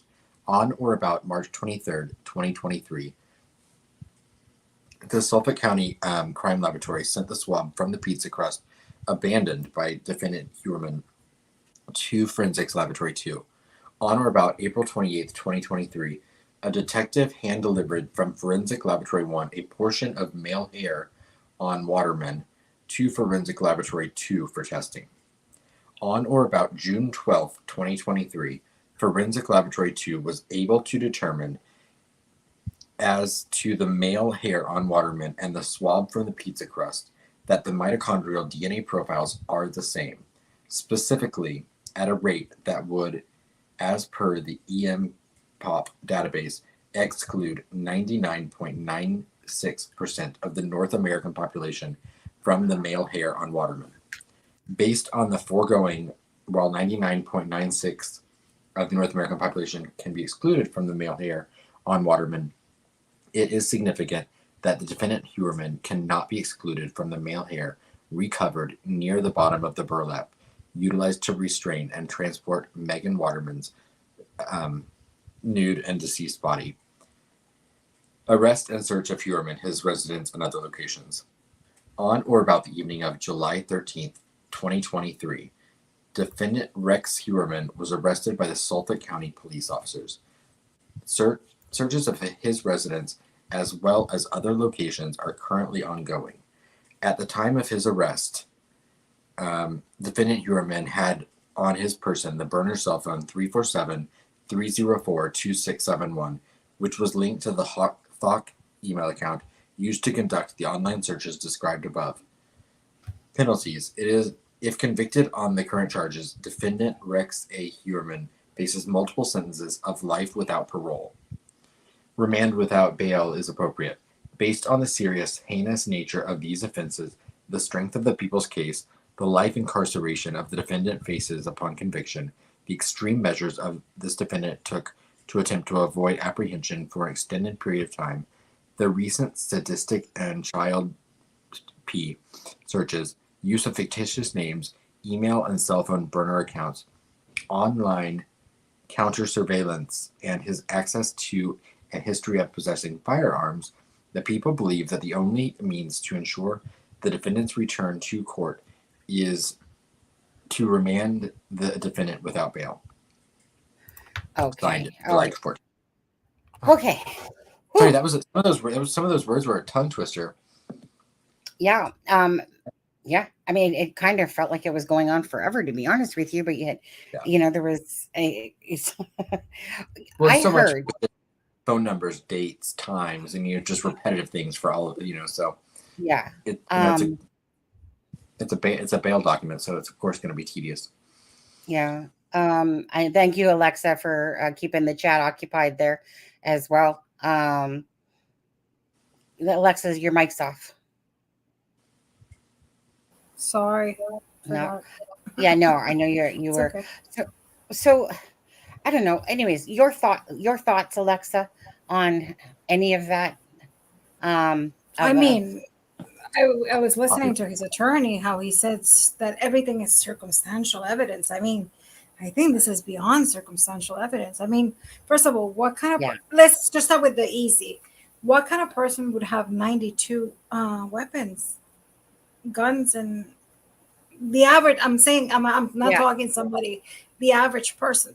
Yeah. Why? Right. Why would you need 92? I mean, who does those search? I mean, I sometimes do searches that I think, oh my God, I mean, if they ever knock on my door, obviously, I can justify. But I mean, the things that, so vile. And I mean, like I told you, I always believed, and I think this proves that he was into children. And I think for some reason he didn't go after children, but he always chose women that were very petite, that resemble children. Right. So, I mean, crazy. Crazy. The things. I mean, what other thing jumped? I mean, many things jumped into my head. Just what caught me earlier. I remember when I was staring at his face, and I was just thinking, like, how do you go to bed at night living like? How do you pretend to live this life? That's what gets me, is because we aren't these type of people. And you'd have to be in the mind of someone like these type of people and to understand, like, how do they sleep at night? Like, do they go to bed having, these awesome, amazing dreams of how they did torture and this to somebody? Like, like, you just can't even comprehend when you're looking at someone's face, and especially, and yes, I know as well, I remember hearing that one of the son was special needs, and but to go home to your wife, your children, knowing that you've committed this, like tell me, Alexa, like, do these like SKs, do they like do they go to bed happy thinking about what they've done?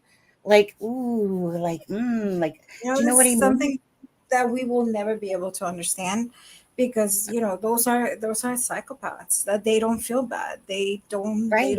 They are not like you and I. Like you and I think of, how can you look at yourself in the mirror knowing what you have done, but they don't have that. They lack that remorse, that thing that tells you, that thing that tells you inside that says what's right, what's wrong. They don't have that.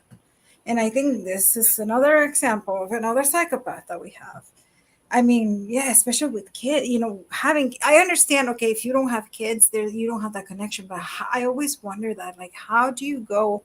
But a lot of them used to say that as soon as they walk, it was almost like having a different persona. Because I remember I had asked that once in one of the serial case that I interview, and he had said to me that it's almost like having it's like having a persona. It's like an alter ego. It's like from the door out, they're somebody, and then when they come home, they're daddy, and they're the husband. And some of them, they don't even have a clue. I mean, the wives or the children, they say that they're as a father. He was a wonderful father. There were no red flags on the surface. If you dug deep, of course there were things. Like when we're talking about this particular person, when he used to drink, he used to transform into another person. So I think, going back to what you were saying, I think that's the thing, is that we cannot relate to this type of behavior because we cannot even think. I was reading that they found a safe. I can only imagine what that safe must have, Oh, because they said the wife didn't know about the safe. I'm sure the So wife didn't know about a lot of things. I know. Can you imagine? I mean, the poor wife. I mean, I was looking at the TV, and they said that they see her every day going to work and everything. And can you imagine, like, Well, this is like to me like the epitome of Richard Allen. Is this, like I said, all these people that are living around him, that see him in the CVS store, this person that they see going to work, do their things and whatever, and then all of a sudden, boom, the wife, the family members are literally shock and horror, like can't, like, it's almost like being in a nightmare, that you don't think is real, I'm sure, for the first little bit, because you're just trying to even absorb that this is even happening, and it doesn't even probably like ring a bell to them until you know how you go through stages, of course, of different things. And this is what that reminds me of. I can't help but think of, like, say, Kathy Allen and her family, and all the people involved there, and then these families, but the wife, and then the kids, and then their whole life has just been flipped, and this is like, beyond just someone going and robbing a store or something. Like, we're talking like a serial killer, somebody that they've been looking for all this time, and then to come to find out that this is your husband. Right. yeah. Oh, it's just I mean, I can only imagine. I mean, she went yesterday. I mean, they woke up. It was a normal day, probably looking towards the weekend, and imagine now this. Right. But But I I mean, mean, if you look, I mean, like I told you, like when I was talking to my stepfather, I mean, he did say, I don't know if that's how he was, how he is now, because obviously this was back in the 80s, but they said that he was always like a loner. He was like always like a little weird. He didn't have a lot of friends. So, Right. you Did I know, send you his yearbook picture, Sonny? send it to me. Yeah. No. These were just ones I had picked off the internet earlier when I Yeah. was doing the video. Oh, Oh, there's those aviator kind of glass style, eh? From the Let me 80s, just, the famous yeah, ones. yeah. I mean, to me, it sounds like, I mean, I can't see this as being circumstantial at all. Like, I'm sure that there is circumstantial, but there's a lot of like DNA. You can't mess with DNA. And No. yeah, okay, the cellular stuff, but come on. The only thing that they need to prove is beyond a reasonable doubt. And that's the bottom line of this. But so, like I said, I'm like, if I'm not mistaken, they said that they were going to be sealing, I think, the affidavit and stuff like that. If I'm not mistaken, that stuff Yeah. was going to be sealed. It's a But New York anyway, State, but that wouldn't surprise me. yeah. So this is Rex Heuermann. So I'm thinking. So what do you think, Alexa? Looking at this guy's picture at the day, do you think that he was born this way? That he came out like just with no People like soul and this have to be born. They don't. I mean, I'm sure. Obviously, you know. I mean, obviously, I'm not a psychiatrist, and they say not every psychopath is a person that unalives people, but every unaliver is a psychopath, or most of them. They yeah. can be sociopaths too, but I believe he was born. There's no way that I Evil. can think that this person was made this way, because I mean, according to what I know, I mean, his family, he didn't. I mean, I don't know his personal family, but I mean, he seemed to come from a normal family. Right. Were his parents were they attorneys? Or am I making that up? I don't know what was. I don't know. I don't know. I haven't. Yeah, I mean, I haven't dived into this case. Like, it wasn't a case that I followed. I've heard of it, but I personally haven't followed it. So it's just really a matter of learning more. But I'm pretty sure, because Massapequa, it's usually, it's middle class, especially back then. It's usually, they were either attorneys or they were doctors. Yeah, so it sounds about right. It's not just hilarious though that he's an architect and he has a shit home. Well, that's what I'm saying. It doesn't match. And even he got the house people from that hired him, they say that he does horrendous type of work. I think this is the house he grew up in. Actually, I think he acquired the house from his parents. Yeah, but you can get permits and fix them. Of course. Same thing with my parents. My dad, my stepdad bought the house from his parents, but they refixed it. Right. But I mean, he could have. I mean, maybe he could have. Instead of Googling some of the other things he Googled, maybe he could have Googled, home renovation costs. Yeah. No, and it's just not only that, it's just the way, because I mean, I understand sometimes you can change, or maybe you don't have money, whatever the circumstance, but you can make it nicer, you know what I mean? But his house, I mean, also, I'll give you some pictures tomorrow. It is crappy, and some of it is falling apart, falling down. So yeah, I mean, you can even. I mean, you don't have to have an elaborate house to have pride in where you live. Yeah, and that's what I'm saying. Yeah, I don't like. For me, like, I mean, not to sidetrack, but when I went, I've been to a lot of like Caribbean places, and I've seen a lot of areas that make you sad when you go through them.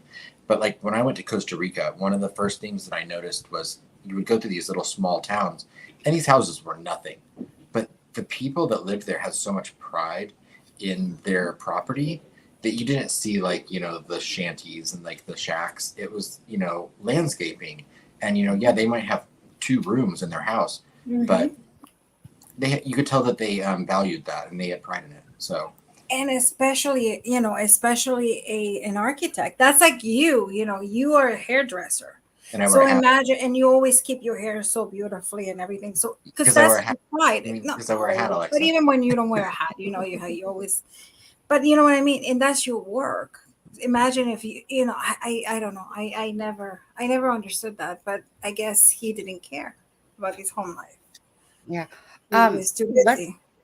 Let me just play this clip here. It says Gilgo Beach murder suspect was very antisocial, neighbor says. Let's just play this and see what it says. It's on News Nation here.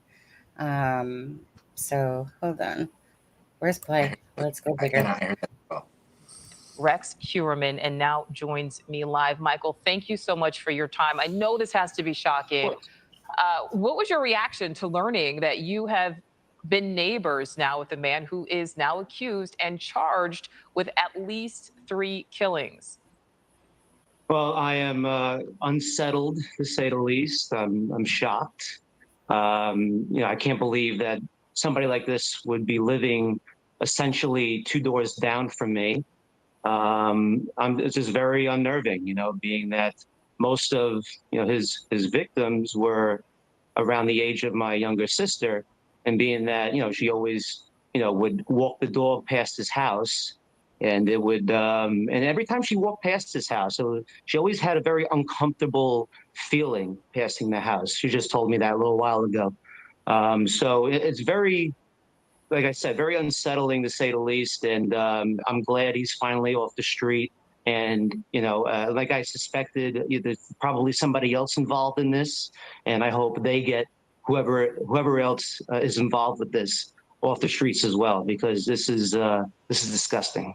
Absolutely. Michael, what can you tell us about Heuermann? Did you ever have any contact with him? I know you mentioned your little sister walking the dog past his house, but what about you? Yeah. Well, he was a recluse, very antisocial, very quiet. He would walk past my house every morning because he would take the train to the city, and I would take the train as well because I work in the city. And he would walk past the house, never said hello or anything like that. Never paid any really much mind to it because, looking back at it now, you never know, like these people would be living right next door to you. So I would see him also on the train, never said hello, really. I would see his wife drive around town in like a green Dodge Charger. She would drive past my house and just look straight ahead. This is very surreal, waking up, 7 a.m. in the morning, looking out the window, seeing all this commotion going on, walking outside, and then having your neighbors tell you, oh, they got him. There was a serial killer living 2 doors down from you. So yeah. I'm still trying to process all of this. It's only happened, 7 or 8 hours ago. So, and even now, there's so many people in front of my house, Nassau County, Suffolk County, state troopers, I'm sure FBI's here. So it's like a movie. You have every news channel imaginable. So it puts everything in perspective. And I'm glad that he's off the street. They finally caught him. And whoever else is involved, I hope they face justice very soon, because this is unspeakable. And Michael, you kind of described what's happening right now in the neighborhood, and we were watching, as you were talking about that, some video of what's happening there. We know there's obviously a large police presence, investigators on the scene there, but kind of just give us a layout of your neighborhood. What is it like? What are your other neighbors like? Well, everybody's very personable, very quiet. Everybody knows each other. It's a very tight-knit neighborhood, very family-oriented. Everybody maintains their property. Everything is kept well, and you check the stats. The crime around here is virtually non-existent, and everybody just knows each other. And when I speak to other neighbors, everybody says the same thing. He was always quiet. Nobody really ever spoke with him, and they really just kept to themselves. Mm-hmm. So it's really. Well, Michael, what's the neighborhood like? Because everything I've read, it's well-kept homes. People take care of their property, except there is this one specific home on the block, which was not so well-kept, and that happens to be the property of the Heuermanns. Yeah, so his house definitely is an outlier on the block and even in the neighborhood. I understand now he's an architect. You would never guess that looking at his house. He would have 2x4s, propping up his patio and his front porch. His house essentially looks like it's falling apart. It's bright red. Kind of looks like a barn, but like a miniature barn. It's just it doesn't fit in with the rest of the neighborhood. He cuts the lawn, but it's crabgrass. It doesn't really matter, but the house just looks like it doesn't fit in well with the neighborhood, and it sticks out like a sore thumb. Everybody in my house knows how to ride a bike except me. People ask. Alexza, let me go to my Google Maps. what is the actual street of him? It's First Street. Okay. His address, I think, is 105 First Street or First Okay. Avenue. So, 105 First Street. First Avenue. First Avenue. I'm sorry. First Avenue. Okay, right here. 105. Massapequa Park.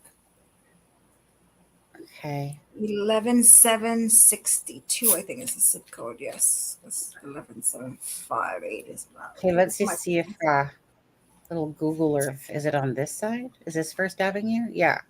Let's just see if we can go down here. Oh, it's right there. That's the house. Yep. I told you it is creepy. I'll get you pictures tomorrow. But I told you it is crappy. Let's take a little boo around here.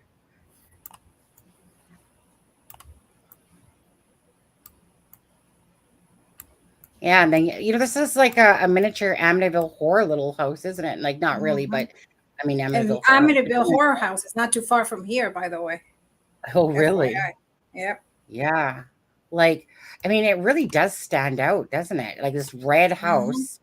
And all it needed was a little bit of a paint job, upkeep, just to kind of, but I guess who knows? Like, who knows? Maybe if this was like Adam said, like a house that was handed down to him, maybe for him. All houses from Massapequa are like that, but that's not an excuse. Like I said, in Massapequa, I would tell you maybe 80% of the houses are generational homes. Like the grandparents, they went to the parents, and then it went to the kids. Well, but everybody renovates.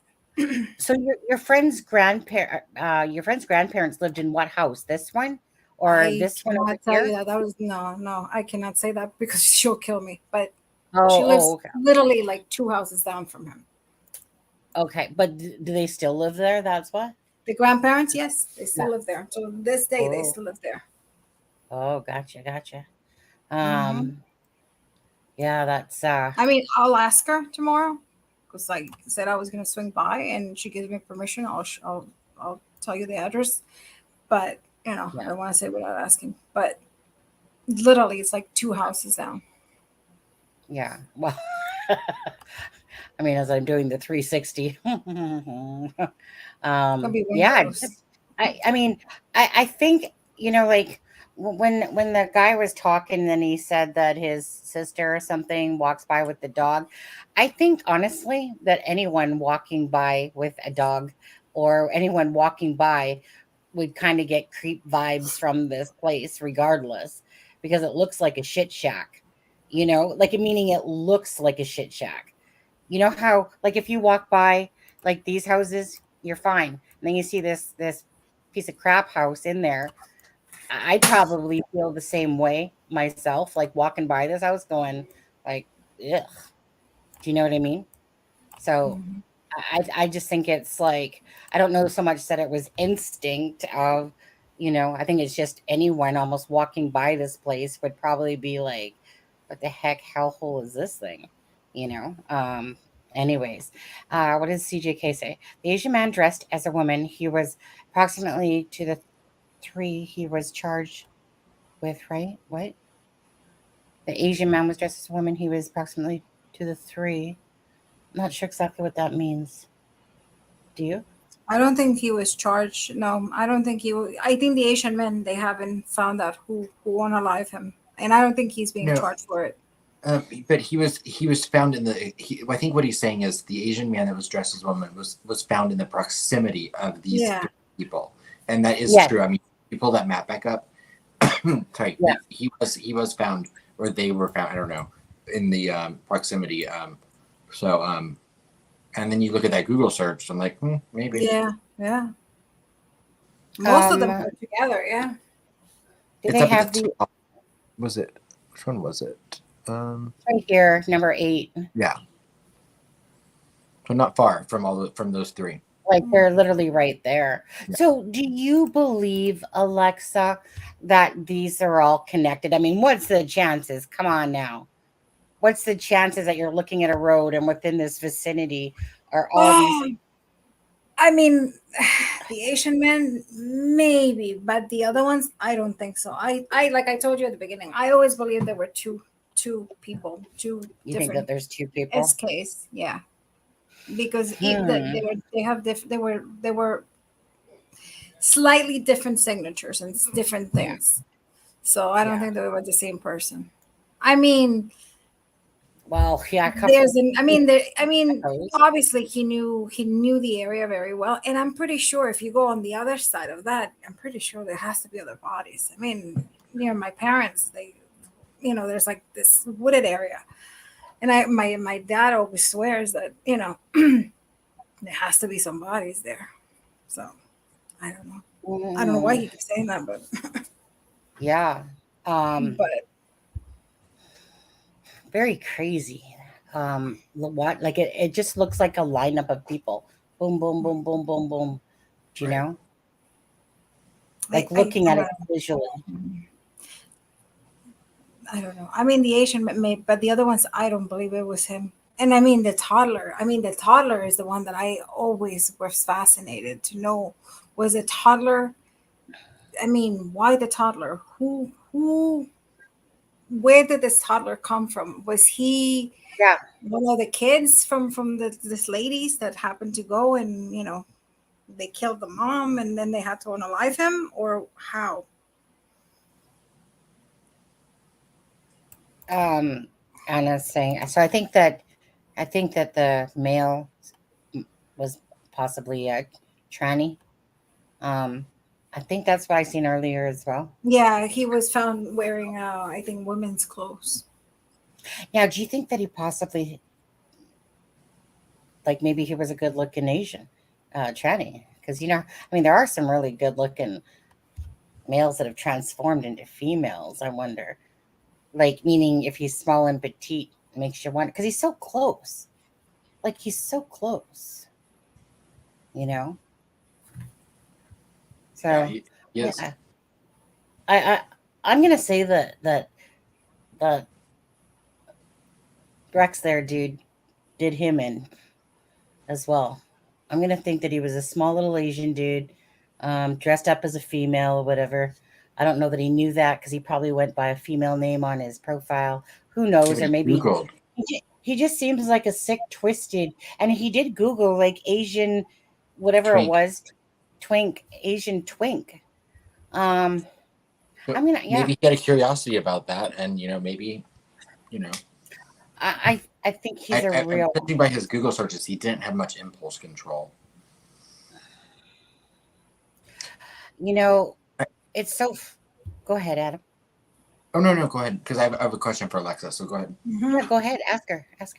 So Alexza, I mean, you've been following this case, and with your profession, being what it is, I know we don't know all of the details about Heuermann yet, but I know that a lot of people have done profiles for the Long Island SK. In your opinion, how does this guy line up with the profiles that have been done? Well, I remember I read maybe like 2 years ago one that the police put out, and they believed that he was married. They said that he was probably a professional, probably like a high-end professional with money. So I think, I mean, it was very brief. They didn't mention much, and they said it was probably somebody that would blend in very easily. And I believe they did do a great job because that's exactly who he was. I always thought that maybe he was a doctor because I had somebody else in mind, but I do believe that he fits the bill. Is he this? I mean, now the question remains: is who killed Shannon Gilbert? I mean, the police said that she died. She died in the mud. I don't know if I believe that story because she's the one basically that unraveled and made this whole thing possible. But the police truly believes that she had a psychotic breakdown. She ran into like the dunes and she got caught. I don't think that's what happened because they found that she had manual strangulation and the bone was broken, and that bone, you don't break it by getting stuck in the sand. So So now I'm wondering, does this man have any connections to the people that were there? Right. They know each other. Because that was the case that they said, which it was because of her case that led to the discovery of these bodies, right? These bodies, yeah. And they kept coming, and I remember vividly. Like, I remember the news. It was early in the morning. They stopped everything, and they were like, "We found bodies," and it was like 1, 2, 3, 4, 5, 6, 7, 8, 9, 10, and that was unheard of. But they were done in 2 sets, and that's what I always thought, that maybe there were 2 type of SKs. That one, and they did, I think, some testing. I mean, back in the day, it wasn't as now. I'm sure now they can do it. That they said that one set, it appeared to be early 90s, maybe from the 90s, and the other one was late 90s to 2010. Well, and Alexza, let me ask you. So, I mean, I've been to Long Island, but like. So where the proximity of like where these victims were all found, like if you were to go, say you were to leave Manhattan, like how far, like how far? From where? From the Gilgo? From Gilgo? Yeah, from where they were disposed of. Probably like 40 miles. Okay. So I mean, you're potentially talking about, but if you figure in Long Island, the surrounding areas, and Manhattan, you're talking what, 10, 12 million people. So I mean, the fact that that there could be two people using this area as a dumping ground is not unheard of. Granted, the way that they were all done similarly. I mean, I know the MO isn't completely the same, but there might be a connection, or it could also just be an easy area for someone that's trying to get rid of a victim in a largely populated area. Yeah, and that's what I always thought. I always thought it had to be somebody local that knew the area, because I mean, this area. I mean, if you ask somebody in Manhattan, most likely they will not know where Gilgo Beach is. Okay. And you will ask them, and they'll be like, "What?" Some of them, they don't even know where Massapequa is. I mean, and that's how it is. I mean, Massapequa maybe because it's kind of synonymous with scandals. We have the Botafucos, we have here and there. But some of the little town like Freeport or Hauppauge or all those areas, I mean, a lot of people in the city, they don't know. They never been to Long Island. A lot of people haven't been to Long Island. So this area had to be somebody that grew up in around the area and somebody that knew the place. And Rex did. And it's very accessible because it's the parkway is right there, and literally you park your car, and back then you can like hide your car and nobody would know you were there. So I mean, so if anyone is driving through that area, that would be a good place if you wanted to dispose of something to get rid of it. Well, there are better areas, but yes, this is one of them. So is this the area that we're speaking of on the map here? Gilgo Beach? And that's another thing, Gilgo Beach, where this, it's a gated community. I mean, you have to go through a gate to go into that. I mean, I don't know how it is now, but back in the days, you had to go through a gate. And there was only one way in and one way out. You know what I find really interesting as well, something I was thinking about with the, you don't just, if someone's doing these crimes, like say this Rex Heuermann, and then so then you're telling me everything stops in 2011. But if you look at that, if you really look at, because I think 2011 was the last time a body was found, right? But if you also look at 2011 in the realm of the internet, social media was in full force. This case had taken on not just a New York and and geographical attention. By 2011, like with that, the whole world knew about the Long Island SK, and so it wouldn't be outside of. I would think you'd be dumb to still continue dumping bodies at the same place, because you also know after that the police are going to be on you a lot more too. So I wouldn't be surprised if they find out he was active after 2011, that the victims are in a completely different place. I agree. So according to when I was just looking at the map of where they had the placement, this is the area right here, along here, where all those bodies were discovered. And I can see that because of the right here on the one picture. Sorry, let me just go back out because of this piece right here. So basically, along this run right here, guys, is where they were found. Wow, I'm just amazed that it's on such a, well-traveled area. Yeah, this is an area, especially in the winter, it doesn't get a lot of traffic. Only people that live in this area would drive there. Like I can tell you, I've lived around that area. Obviously, I didn't live near there, but I've been to this area. I mean, maybe before this whole thing, maybe twice. And that's just because my stepfather is he loves hunting, and we went once to get something from that area.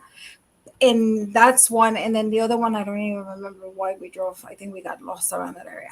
And that was the two. After that, I went because I wanted to see where it was and everything. I have gone there a couple times myself just to investigate, to get a better idea where the bodies were and everything after that. But this is an area that most people will never even drive or pass by it, even living in Long Island.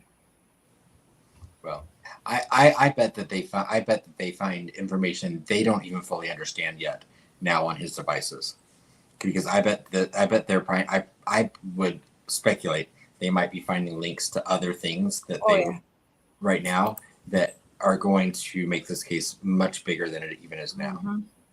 That's just but my gut tells me that there are going to be more victims out there, and ones they had not connected to him because of where he probably started getting rid of the victims. Well, and also when he found out that they found the bodies, obviously you stop putting them there because you're like, you're not gonna go put them there. And he continued doing it. That's the thing, is a lot of people get caught and they do a cooling down period, but I guess he continued getting the prostitutes, for what I was reading.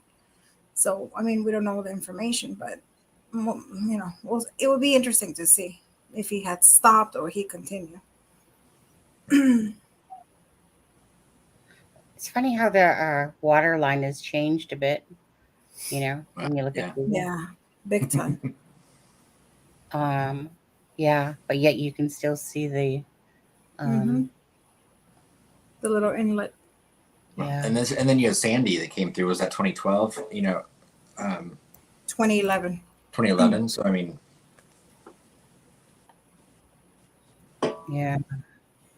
So and as who was it, CJK, or somebody said that that they believe that or was it?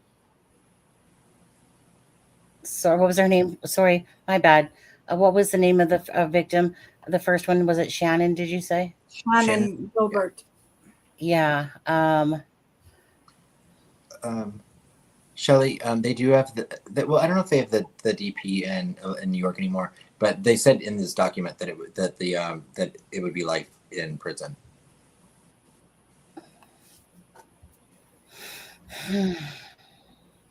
Diana, I had not heard about that. I'll look at that. There were 4 S workers found in rain drain gutter near behind a motel in Atlantic City from 1996 that was still unsolved. Yeah, there were other ones found in Manorville too. Okay. There were prostitutes. So I wonder if there would be any connection. Well, come on, this didn't just stop in 2011. There has to be more, don't you think, Alexza? I maybe not 2011, but I think this guy continue. I wouldn't be surprised that he has. That's why I said I think he just changed where he got rid of them at. And I mean, and like I tell you, there's places like you wouldn't even think, places that you can go and dump them. I always, joke with my stepdad. I told you where they used to live. They had a summer home in West Hampton, and in their backyard near their it was an area like perfect for dumping. But I'm pretty sure there has to be somebody there. But and sorry, What I'm sorry, but what was this again? Was this a That was signature? the belt. That was the belt. There was a belt was found, and those were the Oh, initials. is that what that was? Okay. Mhm. I meant to look at that and I forgot. And I was like, is that like a signature that he left or a... No, that was the belt that they found with those initials, and I think that's what reopened the case thanks to that belt. Well, I wonder if now that they have him, I wonder if potentially that there is other places that maybe they found But other I'm pretty sure victims. they already ran through. I mean, they probably ran it, and that's because they'll as soon as they get it and they run it, and so far nothing has come.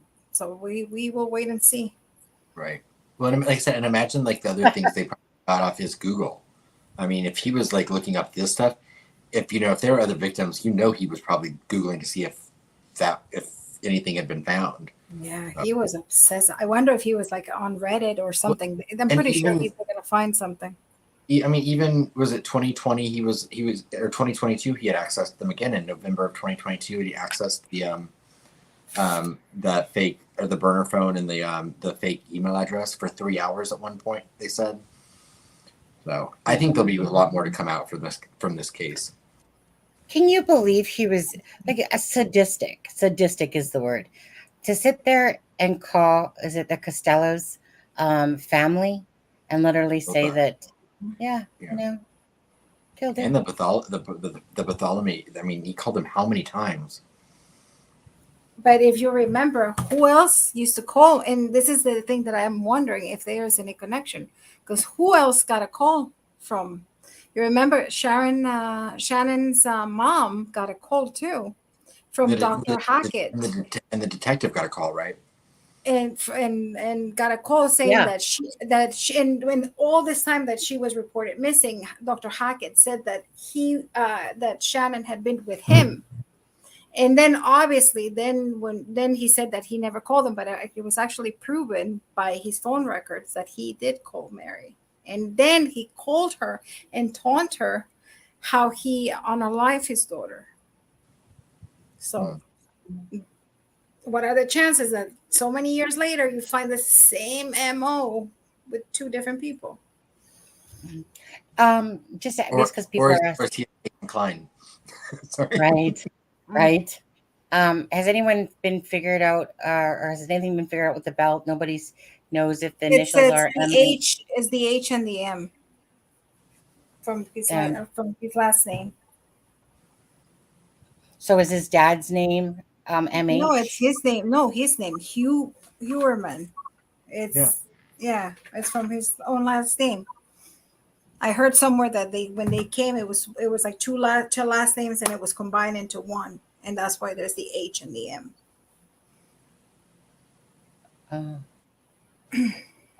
But it's an H and an M. I know it looks like a K, but it's an H. HM. So the H is the Hewer and the M is the man? The man. Mm-hmm.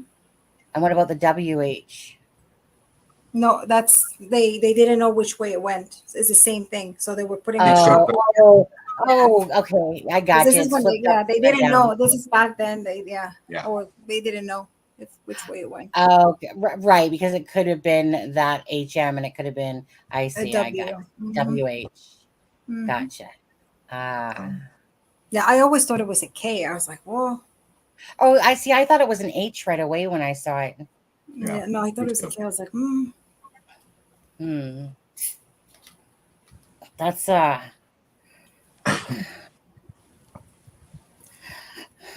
crazy case. The belt was very big, so they said that it was his. So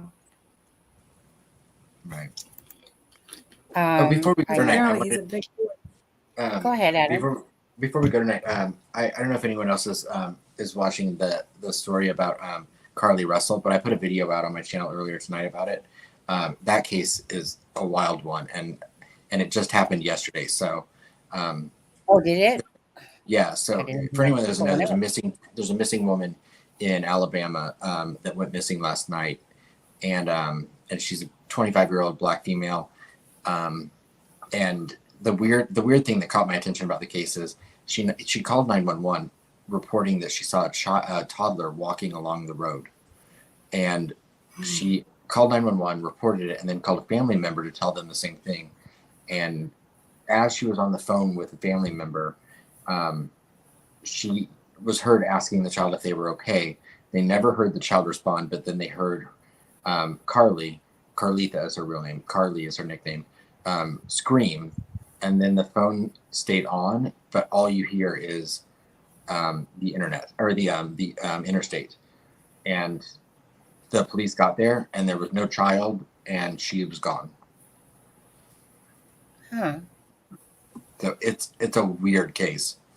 I think this is when I think I didn't look at it. I just saw something in our group chat about that's why I won't stop for kids or something like that. I don't know. It was something to do obviously with this story then.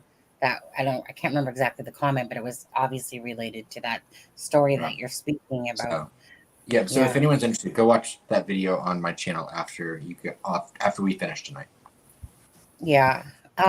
Okay. Yeah. I guess it's probably time to wrap it up here, but you guys don't. So a reminder that the link for those 32 pages is in the description of this video already, and that if you want to follow us or me on Twitter or Aspen on Twitter or our Facebook group, become a member, whichever, all those links for all that stuff is in the description of every video.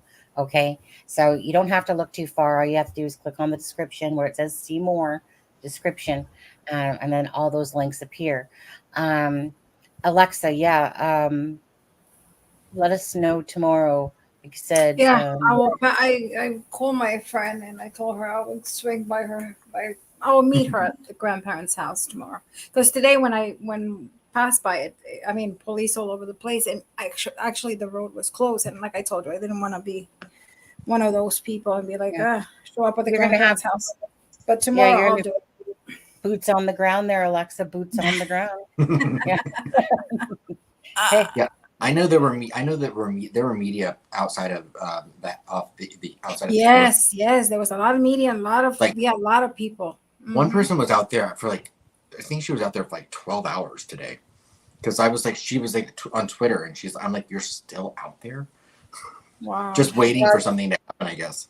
Yeah, I was gonna say, when a story breaks, that their lives flip upside down in the media world as well. Right. Boston Christian, I don't know. We don't know. I don't know if the toddler was used for bait. I don't know if maybe the toddler wasn't real. I don't know. That's horrible. That's the weird part about that story.